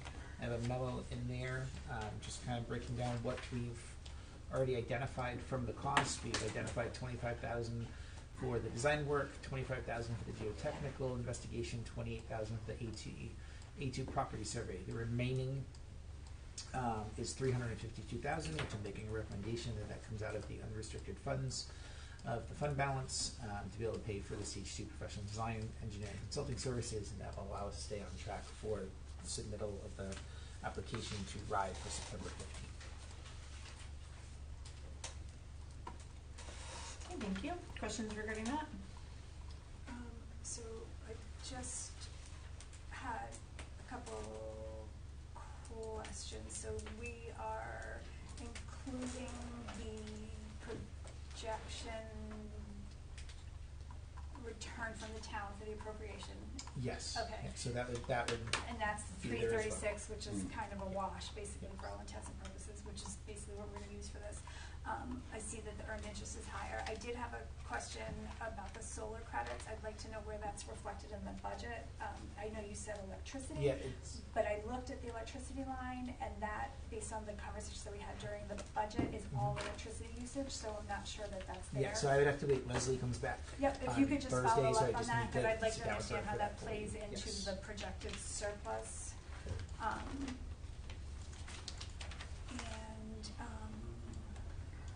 that was my only question on that. I think that was my only question. Other questions from the committee? So we need a motion, if we would want to allocate, Ken, can you clarify the number? Yeah, it's $352,000 from the unrestricted funds of the fund balance. So moved. Second. Okay, any further discussion? And that we already talked about previously, about like what that will leave us in that area. Yes. No further conversation, I'll call the question. All those in favor, please say aye. Aye. Okay, thank you so much. Moving on to E policies. D. We're on D. Yes, sir. Yes, sir. Yep. Nice try, Jim. I try. I'm No, tired. I know, I'm kidding. getting tired. I know. Okay, can I get a motion for this? I make a motion to discuss. Second. Thank you. Dr. Duba? Yeah, there's an attachment in here, which is the SO3 budget to actual from April to May. Asked for an update, and so what Leslie did, she just put it in a different format so you can see under each account what has been spent, what's in the encumbrance and actuals.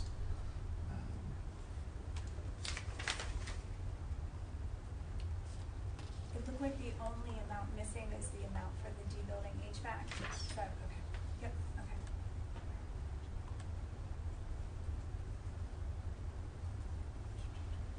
So you can see the expense and encumbrance through May 30th, and then actual.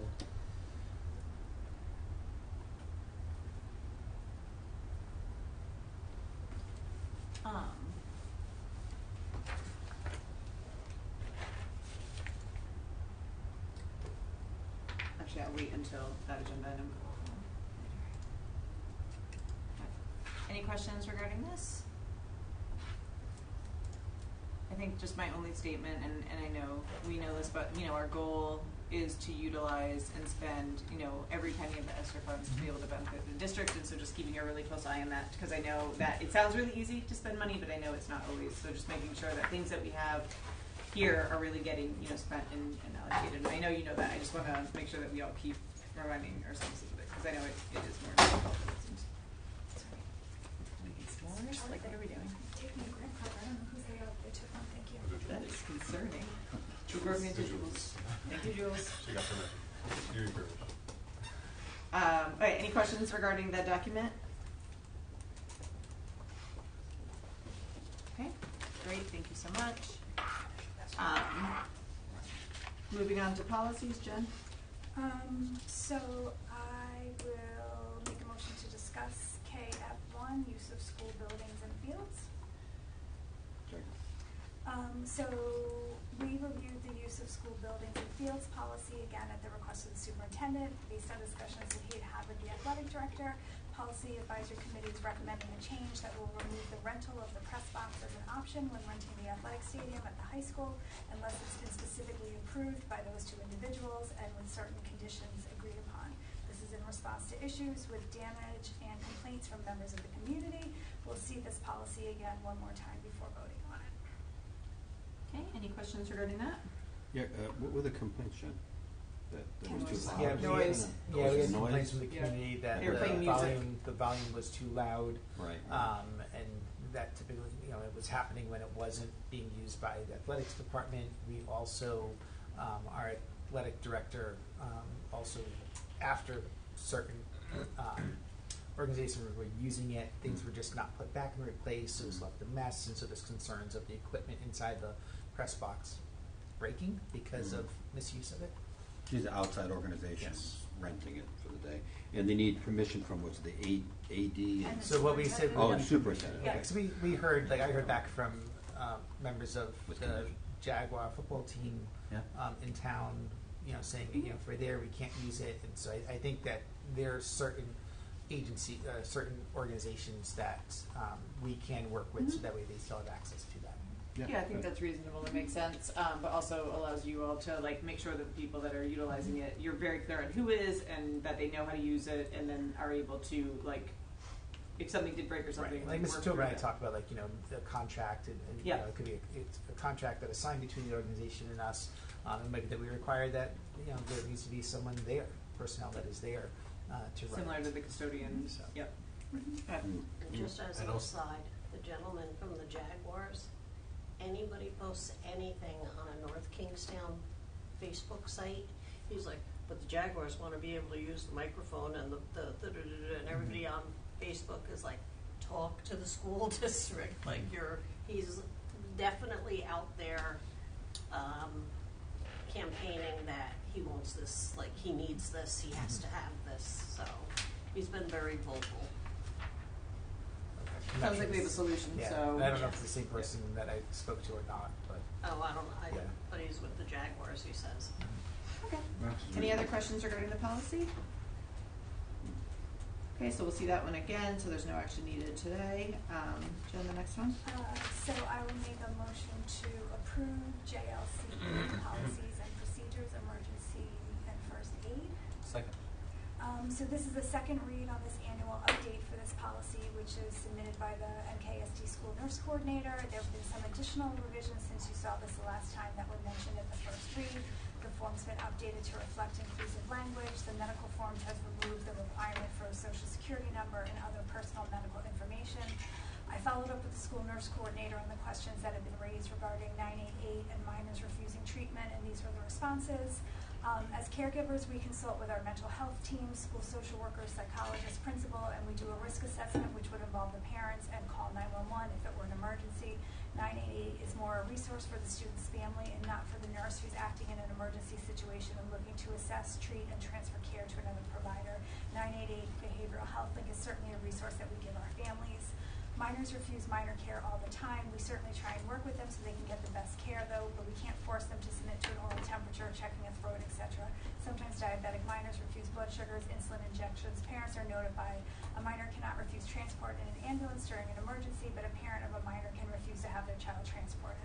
An adult student can sign themselves out of school to go home and refuse ambulance transport unless they're unconscious, and then consent is implied. So no modifications were made to the policy in these areas based on those responses from the school nurse coordinator.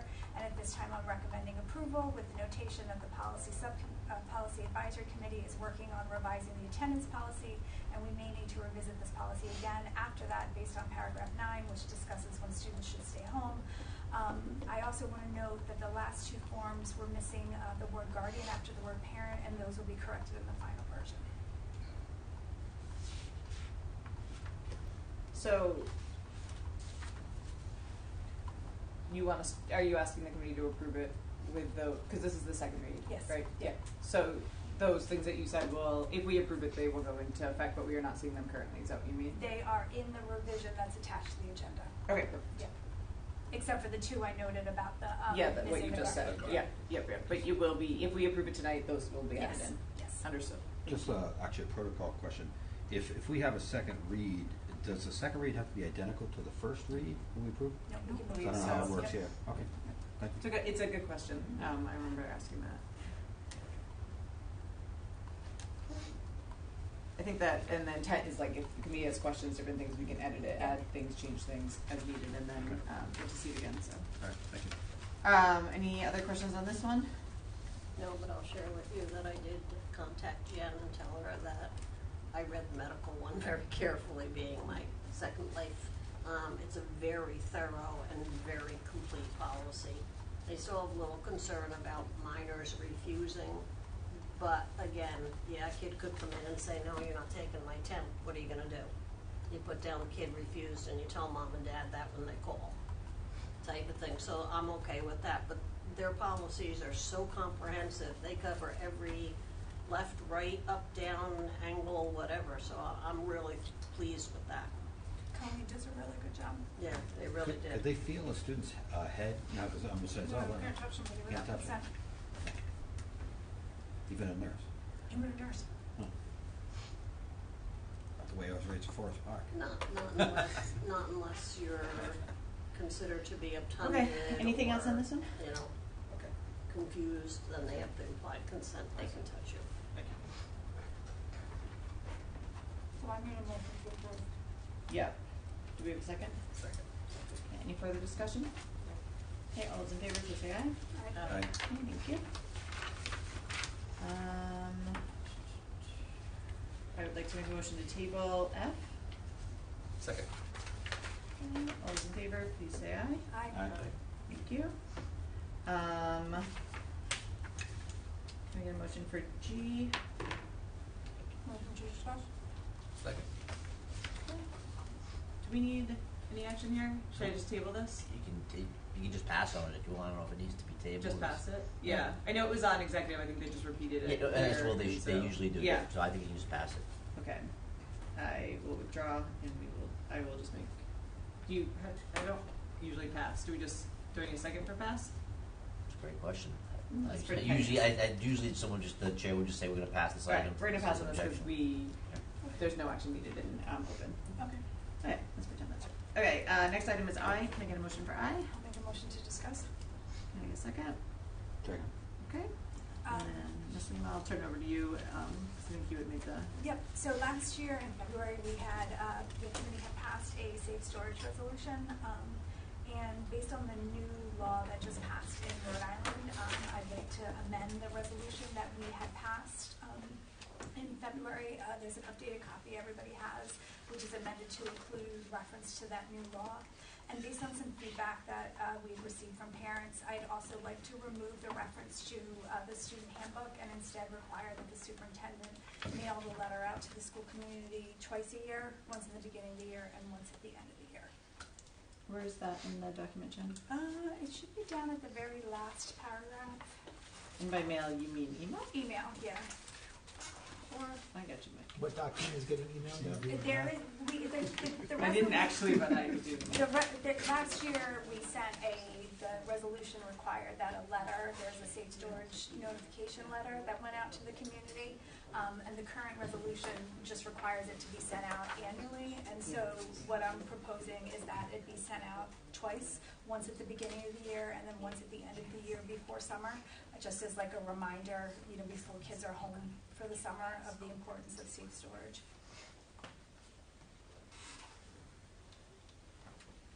And we have the letter, we did it in February, so Frank had done it and sent it out probably, I'm guessing, in February. I do remember, and just want to note that we did get some feedback from building administrators. I believe they sent them home with students, but they didn't put them in envelopes. And just with like some of the information in the letters and the ages of students, that if we did send something home that goes via the schools, like putting them in envelopes probably would have been a beneficial use of our time. Would email be sufficient, like we send other stuff out? I mean, yeah. Yeah, I honestly can't remember why. I don't know if the school committee at that time had. I can't remember why it got printed and went home with students and some. I'm not sure where exactly that landed, but I do remember that feedback, and I thought it was very valid from the administrator that had reached out. So, just because, yeah, I know, but just wanted to bring it up because I appreciated them reaching out. So, okay, so again, just this to clarify, this is something that the school committee had put into place, and it was if what had just happened up at the State House hadn't changed, we would not have been looking at this document again. It would have just been sitting in perpetuity and been sent out annually. But because it did change, we updated it to go along with the new laws. So the school committee in no way is enacting laws. We are just providing information to our community of people who have children in homes. So I just want to clarify that too. And then Jen, the only change that you're requiring that or asking of the school committee in this document is biannually, once at the beginning of the school year and then once at the end of the school year around this time. And that's the part that didn't get changed by the state, but you think with like common sense makes sense to do. Correct. Removing the handbook requirement and adding one additional mailing.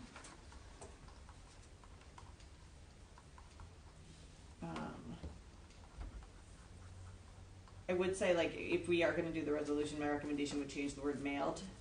I support biannually, but I think mailed implies printed and put in the postage. I would say distributed, communicated, and I would leave it to the administration to determine what's the best way to do that, whether it's electronically or if they believe it's best to put it in. I don't think we need to dictate that. I think the intent is how do you get it out to students and families and guardians in the most appropriate way. So that would be my recommendation. That's a good idea. Would it be possible to leave it in the student handbook? I know there were some concerns from parents, but I'm assuming that a parent reads the student handbook so they know what can and can't be done with their students, and it would just be another. I listened to the feedback, and I have to say that I upon further consideration, I agree that it doesn't belong there because the handbook covers like behavior and rules at school, and this is not a school thing. This is information. I would say website. It would be appropriate to have listed on the website and then emailed out. And it is on the website, and I don't know if maybe we want to move where it is. It's buried under school committee documents, and I'm pretty sure people are not like digging for our documents. It's so fascinating. There is a parent and guardian resource area that maybe it could also live under. Yeah, we can do that. Yeah. So okay, are we changing it to be distributed biannually? Are you okay with that recommendation of beginning and end of the school year? Or disseminated. Yeah, that way if we do email, we can. It's not whatever. I will forever be like an old mail. That's my age. Like mail. Okay.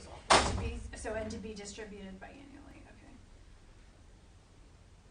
Okay. Okay. So any other suggestions or recommendations?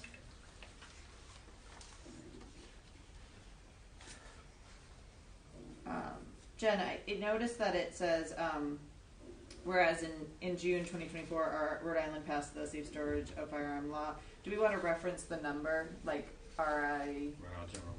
Yeah, like how they all have numbers. Like I would just put in parentheses the actual one because sometimes I can do that. Things change and I just think that sometimes it's helpful for breadcrumbs for people, especially if things get changed or whatnot. Right. Is English and Spanish good enough? Do we need other languages, or because it just indicates English and Spanish? We can. I'll check to see if there's any other language that needs to go out in. So. Okay. I can't remember specifically, but I feel like that was the recommendation. No, the recommendation. Like I feel like that came from. I don't remember actually. All right, it's a valid. I just thought I would yeah. check for our community. Yep. Anything else on this? If not, I would suggest maybe a motion with the amendment. So I'll make a motion to approve with the changes that we just discussed. Okay, any further discussion? Hearing none, we'll call the question. All those in favor? Aye. Everything picked up, that motion carries. Thank you so much. And then, Dr. If it's possible, I know the school year ended today, as my children told me many times, but if it's possible, if we could get that out in the next week or so to folks with the new information too, that would be greatly appreciated. Ken, do you want me to send you the letter that went out? That'd be great. Thank you. What cloning you on, Ken? Because that's one of the projects this summer. And Rob too, of course. Yeah, why not? 2 for 1. Mike, we'll throw you in. Thank you. Okay, moving on to new business. Item A. I'll make a motion to approve. Second. Any information you want to provide from the administration or any? I mean, we have the documents, so but if there's any context. We haven't heard an update on the trust, but this is, I mean, we've got videographic evidence that lines up with our email showing us that there was a power surge in the southern part of the town. So we think it's just working through the insurance claim process. But with your approval, this will allow us to order the components now, get it back up and operational, and then once the funding comes through from the trust, we just essentially reimburse ourselves. Is there a tiny chance they'll say no? We don't suspect they will. We haven't heard anybody from the trust think that they will either. It's just more of a process thing.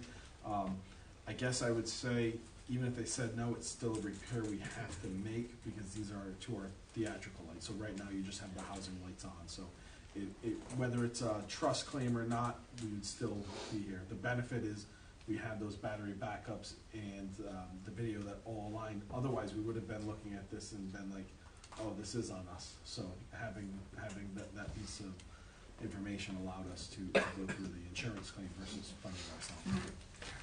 Okay, any other questions? Did we make a motion to approve on that one? Yes, right? Okay, hearing none, I'll call the question. All those in favor? Aye. Yeah. And very sorry, I believe we had to displace some people, some groups because of that, so. Some groups are still using it. We reached out to the groups to let them know that the theatrical. Yeah, I was just going to apologize that we had to displace anyone due to the inconvenience. That was all. Just a nicety for the people watching it. The right department. Yeah, the right. Yeah. Yeah, yes. The theater, yes, the Finding theater, Nemo. yes. Finding Nemo had to be. Junior. You have to Yeah, find them somewhere else. They They went to DMS. They went to DMS. So there you go. they're good. Okay, moving on to the next item. Can I get a motion to discuss? Make a motion to discuss. Second. Hey, so this one is I wanted to officially put on the senior projects that students had done as part of their senior project at the high school, and then also the list of the Democracy Night projects. I think it is important to acknowledge, one, the hard work that the students do on these. I know a lot of us were able to attend one or both, but also to kind of document it in the school committee agenda. As we're thinking about 2024 goals and different things, there are definitely some themes of things that students are really advocating for, and they have been, over the years, advocating for early start time, and it being one, and some others. And so just as we're going to move into retreats and thinking about goals and different things like that, I just wanted to document this and then kind of just remind us to see what we can do for the students and the different things that they were advocating for. Any other comments or questions regarding that? Yeah, I have a question. A lot of the students, the high school students, complain about the 7 a.m. start time. Is there a reason that we start at 7 a.m.? It has to do with our buses. So I believe just today the high school notified seniors of their parking. What our transportation office is going to do is they're going to reach out to the high school students so that if somebody has a parking spot and doesn't need to take a bus, we don't want to plan a stop for them per se. So this is step one in looking to see, can we tighten up our routes? Because right now, our buses run at about 50% capacity because we plan for everyone at the high school needing a bus. So if we can cut a few buses off, because right now, all the buses go to the high school. Yeah, I was gonna be, we gotta be careful of this conversation because we're talking about Yep. the topics of So, democracy great now. question. We can't Yep. really get into Okay. a conversation. Good job, y'all. Great question. We most certainly. Call me. So, well, that, but also we can put it on a future agenda to discuss. So I know not all 5 of us were able to attend all the senior projects and all the things. So you have the lists. You can look at them, and then if you want any of the items that the students put on to come up as agenda items, like the one you brought up, Debbie, we'll put those on, and then we can have their discussions. Sorry, thank you for catching that, my brain. Like it is on, but it's not on. So I think that's something we can definitely talk more about and get in. The first sentence was okay. And then after Yeah. that, All right, whenever I said first, I'm just like, call me. Starting to become an agenda item. No, I'm glad you stopped. But we most certainly, I'll make a note, Debbie, for a future agenda. And then if anyone else. Yeah. I just wanted to say in a general sense, I agree with the points made here about these events. And, we've been in contact with students who reached out to us about different initiatives that they see as beneficial and that quite frankly I think we agree with and we want to work on with them. So I just want to let the committee know that that's something that we definitely see the absolute value in. Yeah, and I know that. It was more, honestly, to honor their hard work by putting it officially on, and then also have it as a reference. So I know that you all really listen and talk to the students about these things, and so I think it's just a nice document to have as part of the official packet. So, okay. If you haven't been a judge for senior project night, you should definitely do it. Oh, yeah. There's some amazing projects that we saw this year. And as a capstone, it's just nice to see that and to see you can see where they're going. You can see them where they're going, and they tell you their plans, and it's just it's really amazing. So I highly recommend being a judge. And kudos to the teachers that oversee both the Democracy Night project, Democracy Nights. That's twice a year, I believe, with those courses, and then the senior projects. those are 2 of the best nights. Yeah. And I believe the Democracy Nights open to the community too. It is, yeah. And that's something actually that I hear a lot is people, I wish I'd known, so I don't know if we have the space to make it, but to publicize that to the community is a great idea, I think, because people post about it and then they're like, I wish I'd known. What a great way to get great positive, Yeah, we could do that for next year. Yeah. 'Cause it happens twice a year, so people really know about it. Yeah, because the Democracy Night is I think probably my favorite event in the district. It's just the projects that the students do are amazing. Those are great. I'll go for you. Okay, great. Okay, no action needed on that one today, but as I said, review, and then if there's anything that are on those 2 lists that you'd like us to put on future agendas, please let Ken and I know, and we will review Mr. Case as well. Okay, moving on to the next item. Can I get a motion to discuss? So moved. Second? Second. Okay, and so this was just to get and because of the interest of time, Ken, if you just want to introduce the document, if we have any questions, you don't have to go through the whole thing, but if you... I'll just kind of give a brief summary. So you asked for an update with the summer programming, so I have it listed here for the MTSS summer programming. That covers students from kindergarten to 5th grades. We have 49 students attending. We have 5 teachers for that program, and you have the breakdown of how many students in each grade. And then for extended school year is the summer program for students with disabilities who qualify for ESY. That's covered preschool through high school. We had 159 students referred, 136 so far have confirmed and attending, and you have breakdown of the staffing, and right now everyone's in good shape with the staffing that's needed for both programs for the summertime. The MTSS and ESY for elementary will be at Fishing Cove, and then the other ESY program, I think DMS for this summer, or high school. Or the middle school, or is it the high school? High school. I think it's Fishing Cove in the high school. It's Fishing Cove in the high school. Yeah. High school for the secondary. The OFL's DMS. Correct. Yes. So comparing this to the statistics that we've been given for last year's summer school, there's about 175 fewer students who were referred this year. For the MTSS program? For summer school in general. Okay. For both programs? It was just, we were given Yep. summer school and summer school. Okay. So that seems like a lot. You're not considering, so we have summer school, Yep. and then we have these programs. So I don't know what was provided to you last So year. to come last year, here. Jody gave us summer school, right? Which was the number of students who were recommended for summer school by grade. By Was it grade, elementary just or elementary, secondary? or were No, there other elementary grades? and middle. Okay, so I don't have middle on here. I just have elementary. Yeah, I compared apples to apples. Okay. So it just seems like it's a big So there were discrepancy. more elementary students referred last year than this year. Which is either a really good thing because our students are doing better, or I can we use different Yeah, criteria. And then just see why. Yeah, I would Yeah, just if you be don't mind, curious yeah. to know, because I know one of the funding things was that we And were so the able to 49 fund. is not referred. So just so you know, so the 49, that's the total students attending. I don't have the referred number, so What was attached included a statement that said referred. yep. So that was for ESY.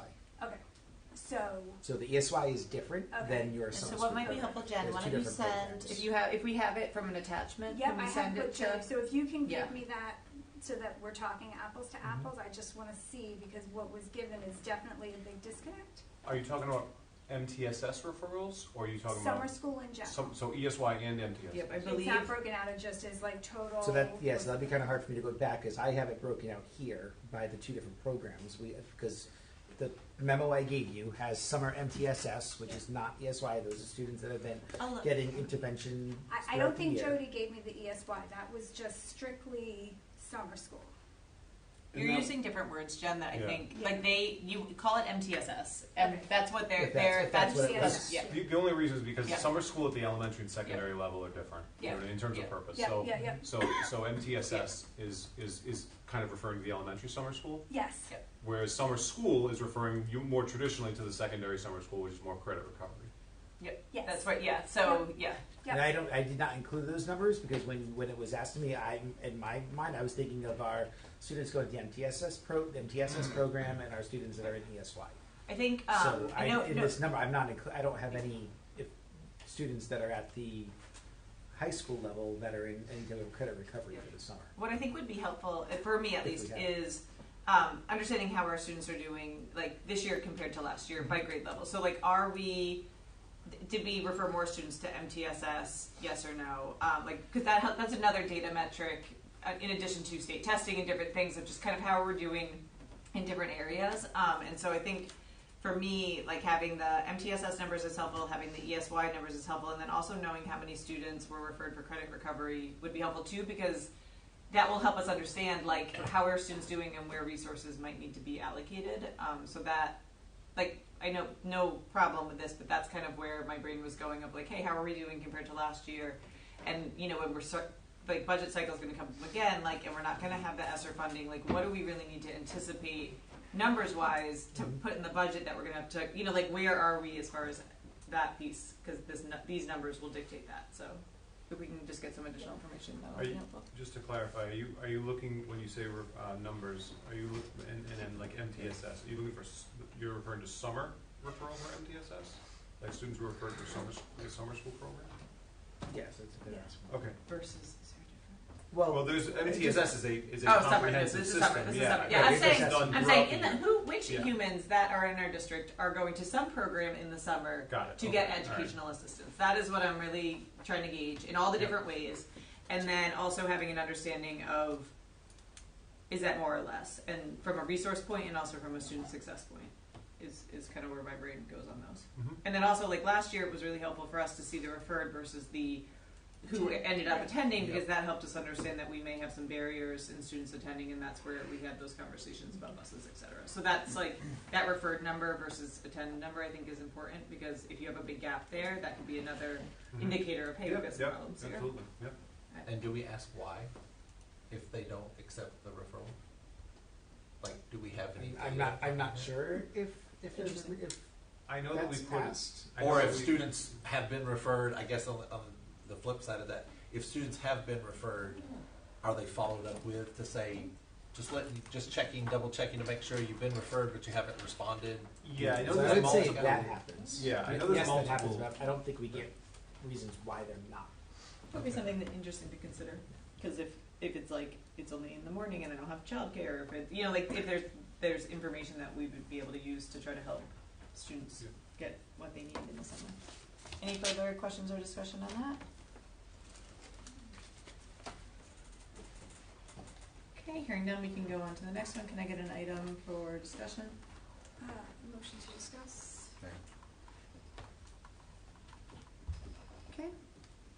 So update on job assignments, Dr. Duba?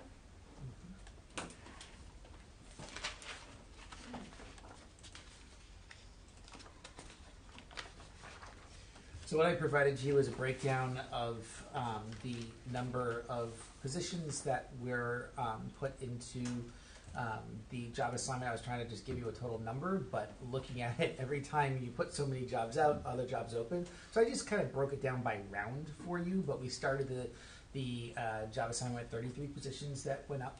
And you can see how many positions were taken, left open for each round. We had 6 rounds. So by the end of the job assignment, we had 11 individuals who were on the recall list, and we were able to recall 6 of them. Those you approved earlier tonight. And there are 5 more staff members that are still on that recall list, basically based on their certification and the positions we have. That's how we recall people back. When you're on the recall, they'll be on there. If jobs open, we would offer it to them. After awarding all of the jobs, there are 13 open positions that are being posted on School Spring, and that list is in front of you. If you want me to read it, I can read it, but you have that in front of you. Oh, thank you. Just to be clear, these are not the only open positions. These are the 13 open positions left after These are all the 13 open positions out of the job assignment. Is it possible to get a list of open vacancies total? Sure. Okay.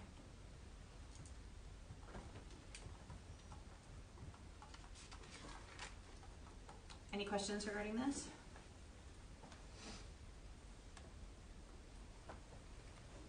Okay.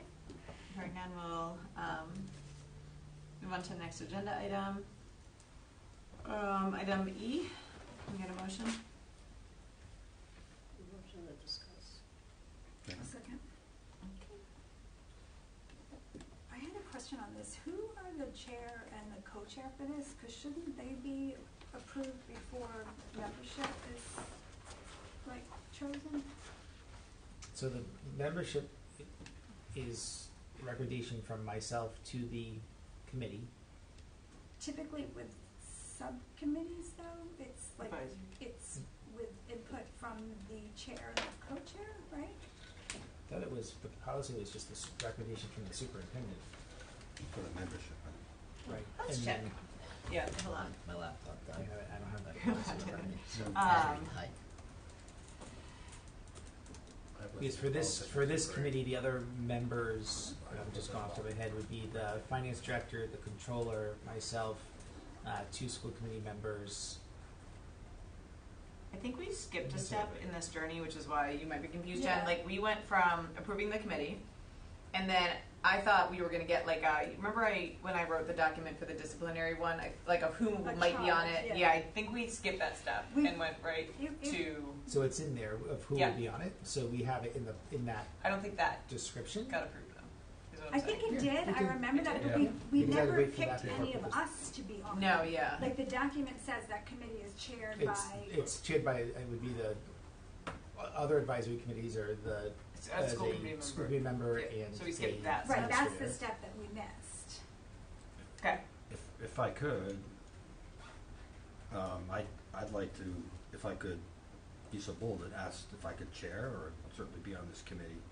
I haven't been on a committee yet, and I know it's not only preferred, and certainly I want to help out on subcommittee work or advisory committee work. Certainly was something I thought was important to actually put forward the committee itself. So with that, I don't know if there a motion. Hold on, let me just make sure. I Yeah. am happy to support Yeah, your yeah, motion. yeah, I just thank want to make sure how we have it listed. Andrew, are we fine with the school committee members of the finance committee with the agenda item as written? Yes, yep. All right. And so I think there's two questions. One, we do need to determine 2 school committee members that will be on this committee, and then the question would be, Ken, do you want to wait and confer with that person, like the chair, about your list, or we could just move forward, I guess. I'm okay moving forward. I said I'm okay Yeah. moving forward Yep. with it. Okay. Okay, so it says 2, right, for the school committee? Yeah. And so, Jim, you want to self-nominate? If I could, Yep. for the chair, I'd Yeah, you appreciate can. it. Thank you. Do we have a second? Okay, discussion.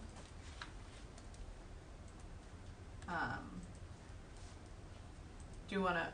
Well, we can do that one, and then we'll do the next one. Is anyone else have interest in being the chair?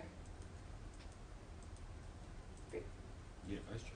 Huh? Need a vice chair. We need a second person, but if someone else Yeah, is that's interested in chair, we Right, could have right. a conversation about it. But if Okay. there's no other hands being raised, we can vote on that. So all those in favor, please say aye. Aye. Okay. Thank you. And then we need someone else from the school committee to be on the budget finance advisory committee. I'll move to put my colleague Debbie on there because we kind of both have the extra time. Yeah. You guys are very busy with yours. If you're willing, I'll make that motion. Okay. I was gonna recommend Jen just because of her extensive Yeah, I was going to recommend deep that. dive in the budget. That's one. And I know she's on a lot of committees, but like, I feel like she has good historical knowledge. Not Debbie, I vastly No, respect no, you, but no. I just feel like Jen is in deep in the budget. Even at our meetings like this, Jen is always Yeah. on with but last meeting you said, and then, last year you said, so I agree that she's very on target with the historical finance. knowledge. I If you're think okay more with so. that, I'll withdraw the motion. Jen, are you? Jenna, you okay with stretching you further? No, that's fine. You sure? Yeah, that's fine. All right. So, Good. somebody wanna? I'll make a motion Wait a to second. nominate Jalen. Somebody want a second? Fine. All those in favor? Aye. Have fun, Jim and Jen. Jim, as the chair of that advisory committee, are you okay moving forward with Dr. Duva's recommendations? I am. Okay, great. Thank you. Any questions about that? How many applications I was did we going to get? just ask There that. there were a total of 8. 8. Okay.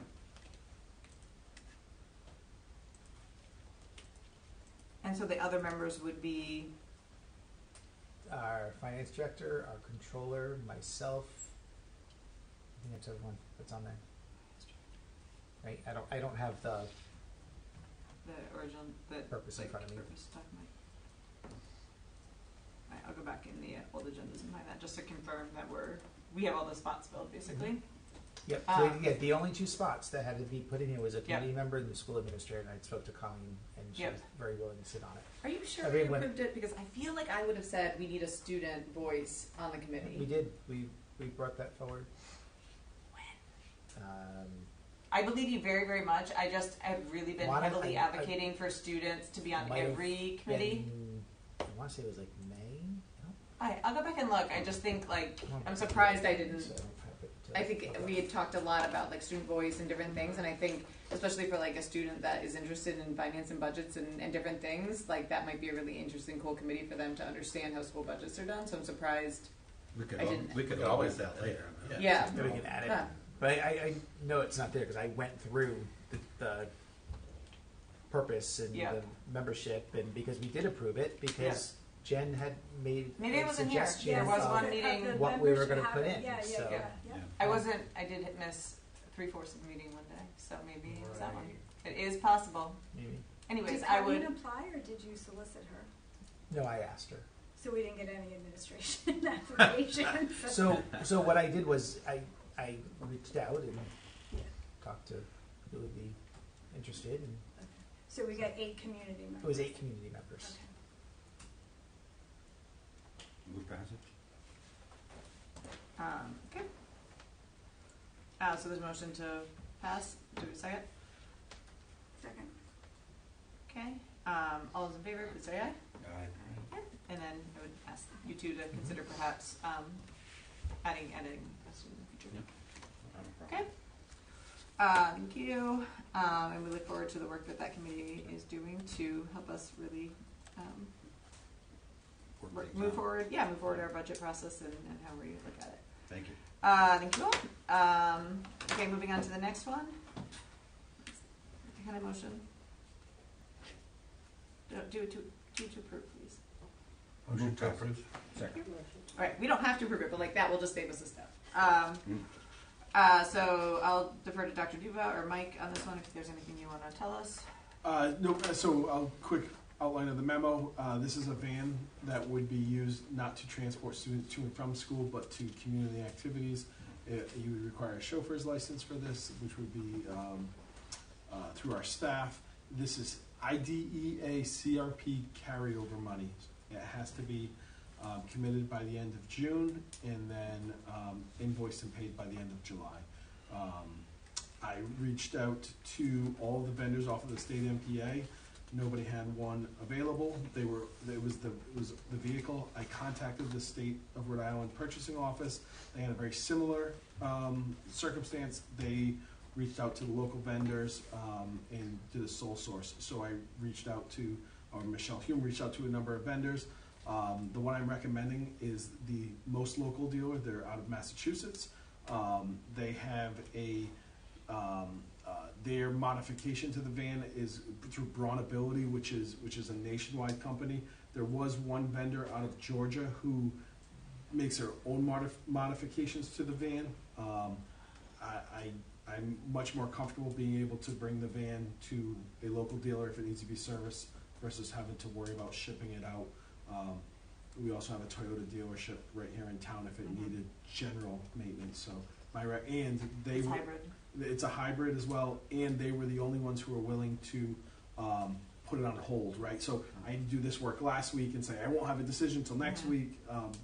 They as a sign of faith, offered to put a hold on it. So your recommendation is that we get the one from Massachusetts? Correct. Even though it wasn't the highest bidder, but because of the things that you just explained? Correct. Understood. Or lowest bidder. Adaptive mobility. Yeah. Just to clarify, so not in the MPA, I missed the state part. So Mike, you already vetted it? Yes. Never mind. That's all I need to. Great.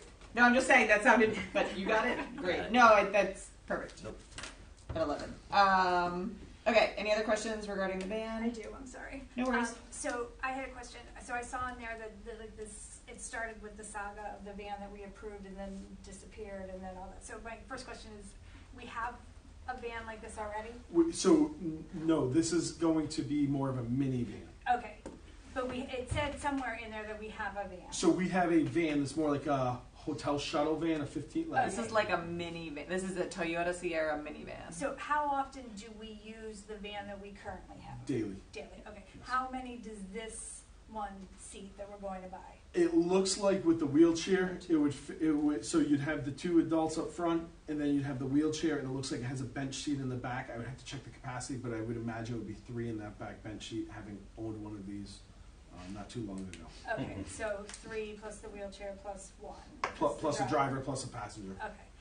So you'd have like the TA and yes, the driver. Yeah, so the adults in the front. So initially, the van that we were gonna buy was like to help with like regular transportation. So the van that's on order is for home to school. That's different, right? No, I know, but like that's where I'm going with this. So like this, how is this purchase going to help with our overall goal of reducing our reliance on statewide transportation? So right now, this may not help our reliance on statewide, but what this is going to help is wear and tear on minibuses, because right now, to do those community activities, we're having to run a minibus around, which is putting wear and tear on that, as well as using our driver's hours. Okay. And how often do you see this one being used? Very regularly. Okay. There's a demand, and I know Rachel is looking to purchase another one out of next year's CRP. Okay. And the really important part to remember is that we have to spend it in like 10 days. Yep. In our previous one's a 2011, so that next one may be more of a replacement than this is. This is an addition. This is not replacing. This is expanding. Okay. Okay. All my questions. Thank you. Thank you. You don't want to know what color it is? It's white. I do not. It's white? It's white. Okay. Kind of ties. I kind of assumed it was white, but okay. In my head, it was not white, so here we are. Actually, not white, white? yes, white is preferred to fit in with our fleet as well.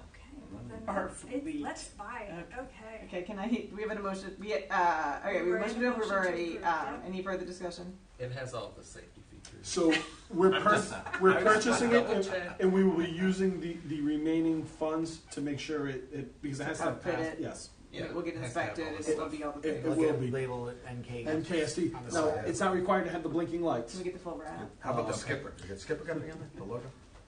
Let me see what our budget can cover before we. Actually, the back window, that could be kind of nice. Oh my So God. there's no fun. It's not like a With the regular handle bus, way. so- Correct. It's Avoid that. it's literally a Sierra Minute. Yeah. But it will be, Now we're getting- it'll now we're be getting helpful, slack. 'cause it'll help us. We're almost sorry. there. Okay, we all, Finish that. yeah, do you have a real question? The modifications are by Braun, The modification is already done by Braun. because Braun is like the Yes. godhead of Yes. Wonderful. transportation in these kind of situations, so. Agree. Okay, any further discussion? No. Dr. Duda, you're good with this request? Good with this. Okay, all those in favor, please say aye. Aye.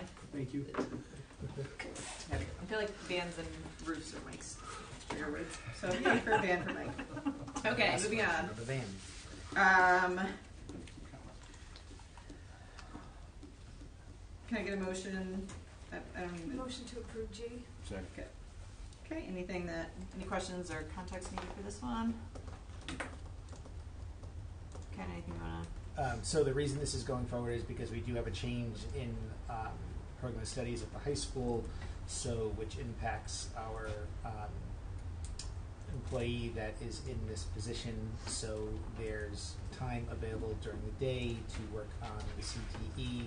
We can't pay someone a stipend and also a salary because they're doing the same thing. Yeah, the time has to and happen. so this is showing the difference in what that person's schedule will look like over the next few years and what the stipends will be. And the stipend does decrease over time because more time will be provided during the school day to do the CTE work.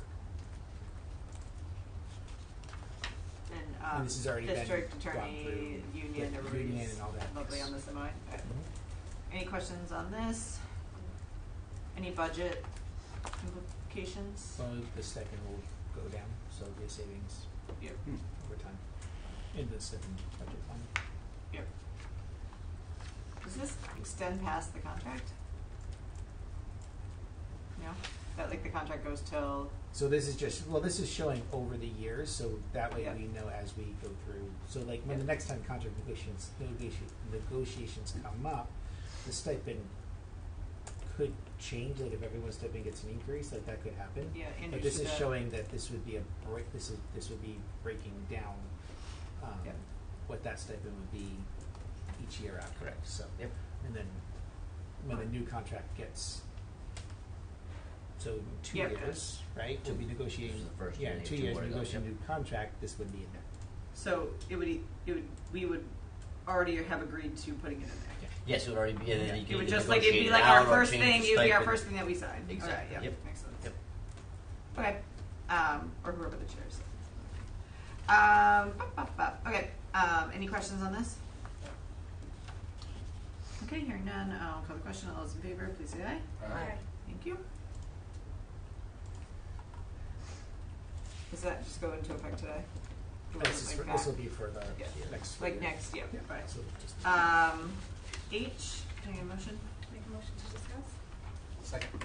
Okay, Ms. Lim, I believe you had inquired about this one, so do you want to kick us off? Yes, so we had a few discussions earlier this year about hard-to-fill positions for bus drivers and TAs, and how those are continual, like, open positions. And we've had like a passing conversation about possible incentives for people to hold those positions. So I would just like to re-raise the possibility of looking at those as we head into the new school year, about what we can do to fill those much needed and undervalued jobs. Is that also to reduce statewide costs too? I Is don't- that implicated? It wouldn't hurt. It wouldn't. Yeah, the more like, Yeah, it would, we, that would help us because the more drivers we can have using our own buses, then we're not going up school. but we don't have like a bunch of buses just sitting there. It's not like that. We have an aging fleet. So that, What is that? That's How does that that's not, translate that to is what? my. So It's not like we just have buses and there's no drivers. We would have to, right? So we Are all of our buses on the road? as of right now, no. We have 3 that are down. Right. But not because we don't have drivers. No. Because we have an aging fleet, as makes sense. Yeah, so, and I remember like last year, the year before, we, like, not for these specific positions, but we did offer incentives, right? So at the start of last year, we did have vacancies, which have since been filled. Right. With specific to bus drivers. We did offer an incentive in 2022 for the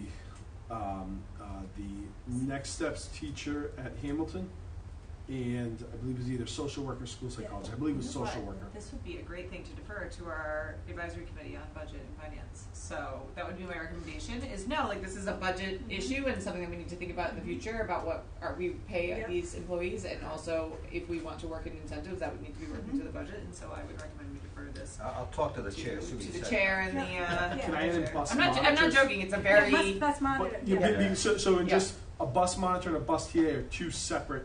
Just some people kind of use them interchangeably. They're 2 separate classifications. Yeah, So- basically like those positions that are always open that. you could also add food service to that as well. Like any of the support service jobs that I think we would like. We have been hearing a lot about like subs and a lot about like rollover and different things like that. I think any of those would qualify. But I do think we have to be intentional about it if we are going to look at either increasing salaries or doing one-time incentives to try to recruit good folks that will stay, because I think that's a part of it too about retention and also like upward mobility and et cetera. So. And I do believe next year is the last year of the ESP contract, which a lot of these are covered under, with the exception of bus monitors. Okay. But yeah, I would just like to put that out there for formal consideration. Jim and Ken can add to their first agenda. Please. I'll talk to Ken, see what he says. Great. He's the boss. Your co-host. Behind the chair. Equal. Okay. Anything else on that? Thank you, Jen, for bringing that up. And also, when you said undervalued, we did not mean by like we very much value them. You meant I know what you meant, but I just wanted to clarify that comment. Like we very much value these people. We professionally like that's what you meant. Yeah, just wanted to check on that because I know how much we care for the folks that care for us. Anything correspondence? Oh yes, we have correspondence. If you'd like to, go ahead. Well, I didn't know procedural wise if we just, I'll make a motion that we refer this issue to the budget committee officially. I'll second that. Any further discussion on that? Okay, hearing none, I'll call the vote. All those in favor? Aye. Thank you. I think sometimes we do it when we do it, but good to, then we can at least get it in the minutes correctly. Yep, thank you. Correspondence, June 5th, Megan Riley, librarian position. June 5th, Megan Riley, follow-up. June 6th, Lane Liedall, please join us. June 8th, Angela Voice Player, librarians. June 8th, Andrea DeChico, school dress code. June 8th, Karen Martone, questions for 6-4 school committee meeting. June 9th, Catherine Demos, Hamilton STEAM Day invitation. June 10th, Karen Martone, town council agenda. June 20th, June 11th, Karen Martone, questions from 6-4 school committee meeting, including contract. 6-14, Lisa Chili, proposed library media specialist placement. 6-16, Pamela Rowland, librarian staffing. 6-17, Ryan McCrory, dress code. 6-17, Melissa Forte, dress code. 6-17, Joseph Forte, dress code. 6-17, Rachel Rinaldi, dress code. 6-17, Matthew Rinaldi, dress code. 6-17, Carla Ellis, dress code. 6-17, Courtney Riley, dress code. 6-17, Donna Sassy, dress code. 6-17, Rob Ellis, dress code. 6-17, Andrea Mumford, dress code. 6-17, Karen Martone, school committee meeting agenda, June 18th. 6-17, Heather Murphy, agenda item. 6-18, Gretel McCrory, director of facilities. June 18th, Gretel McCrory. 6-17, policy advisory meeting. Thank you. Can I get a motion to Will we adjourn? Second.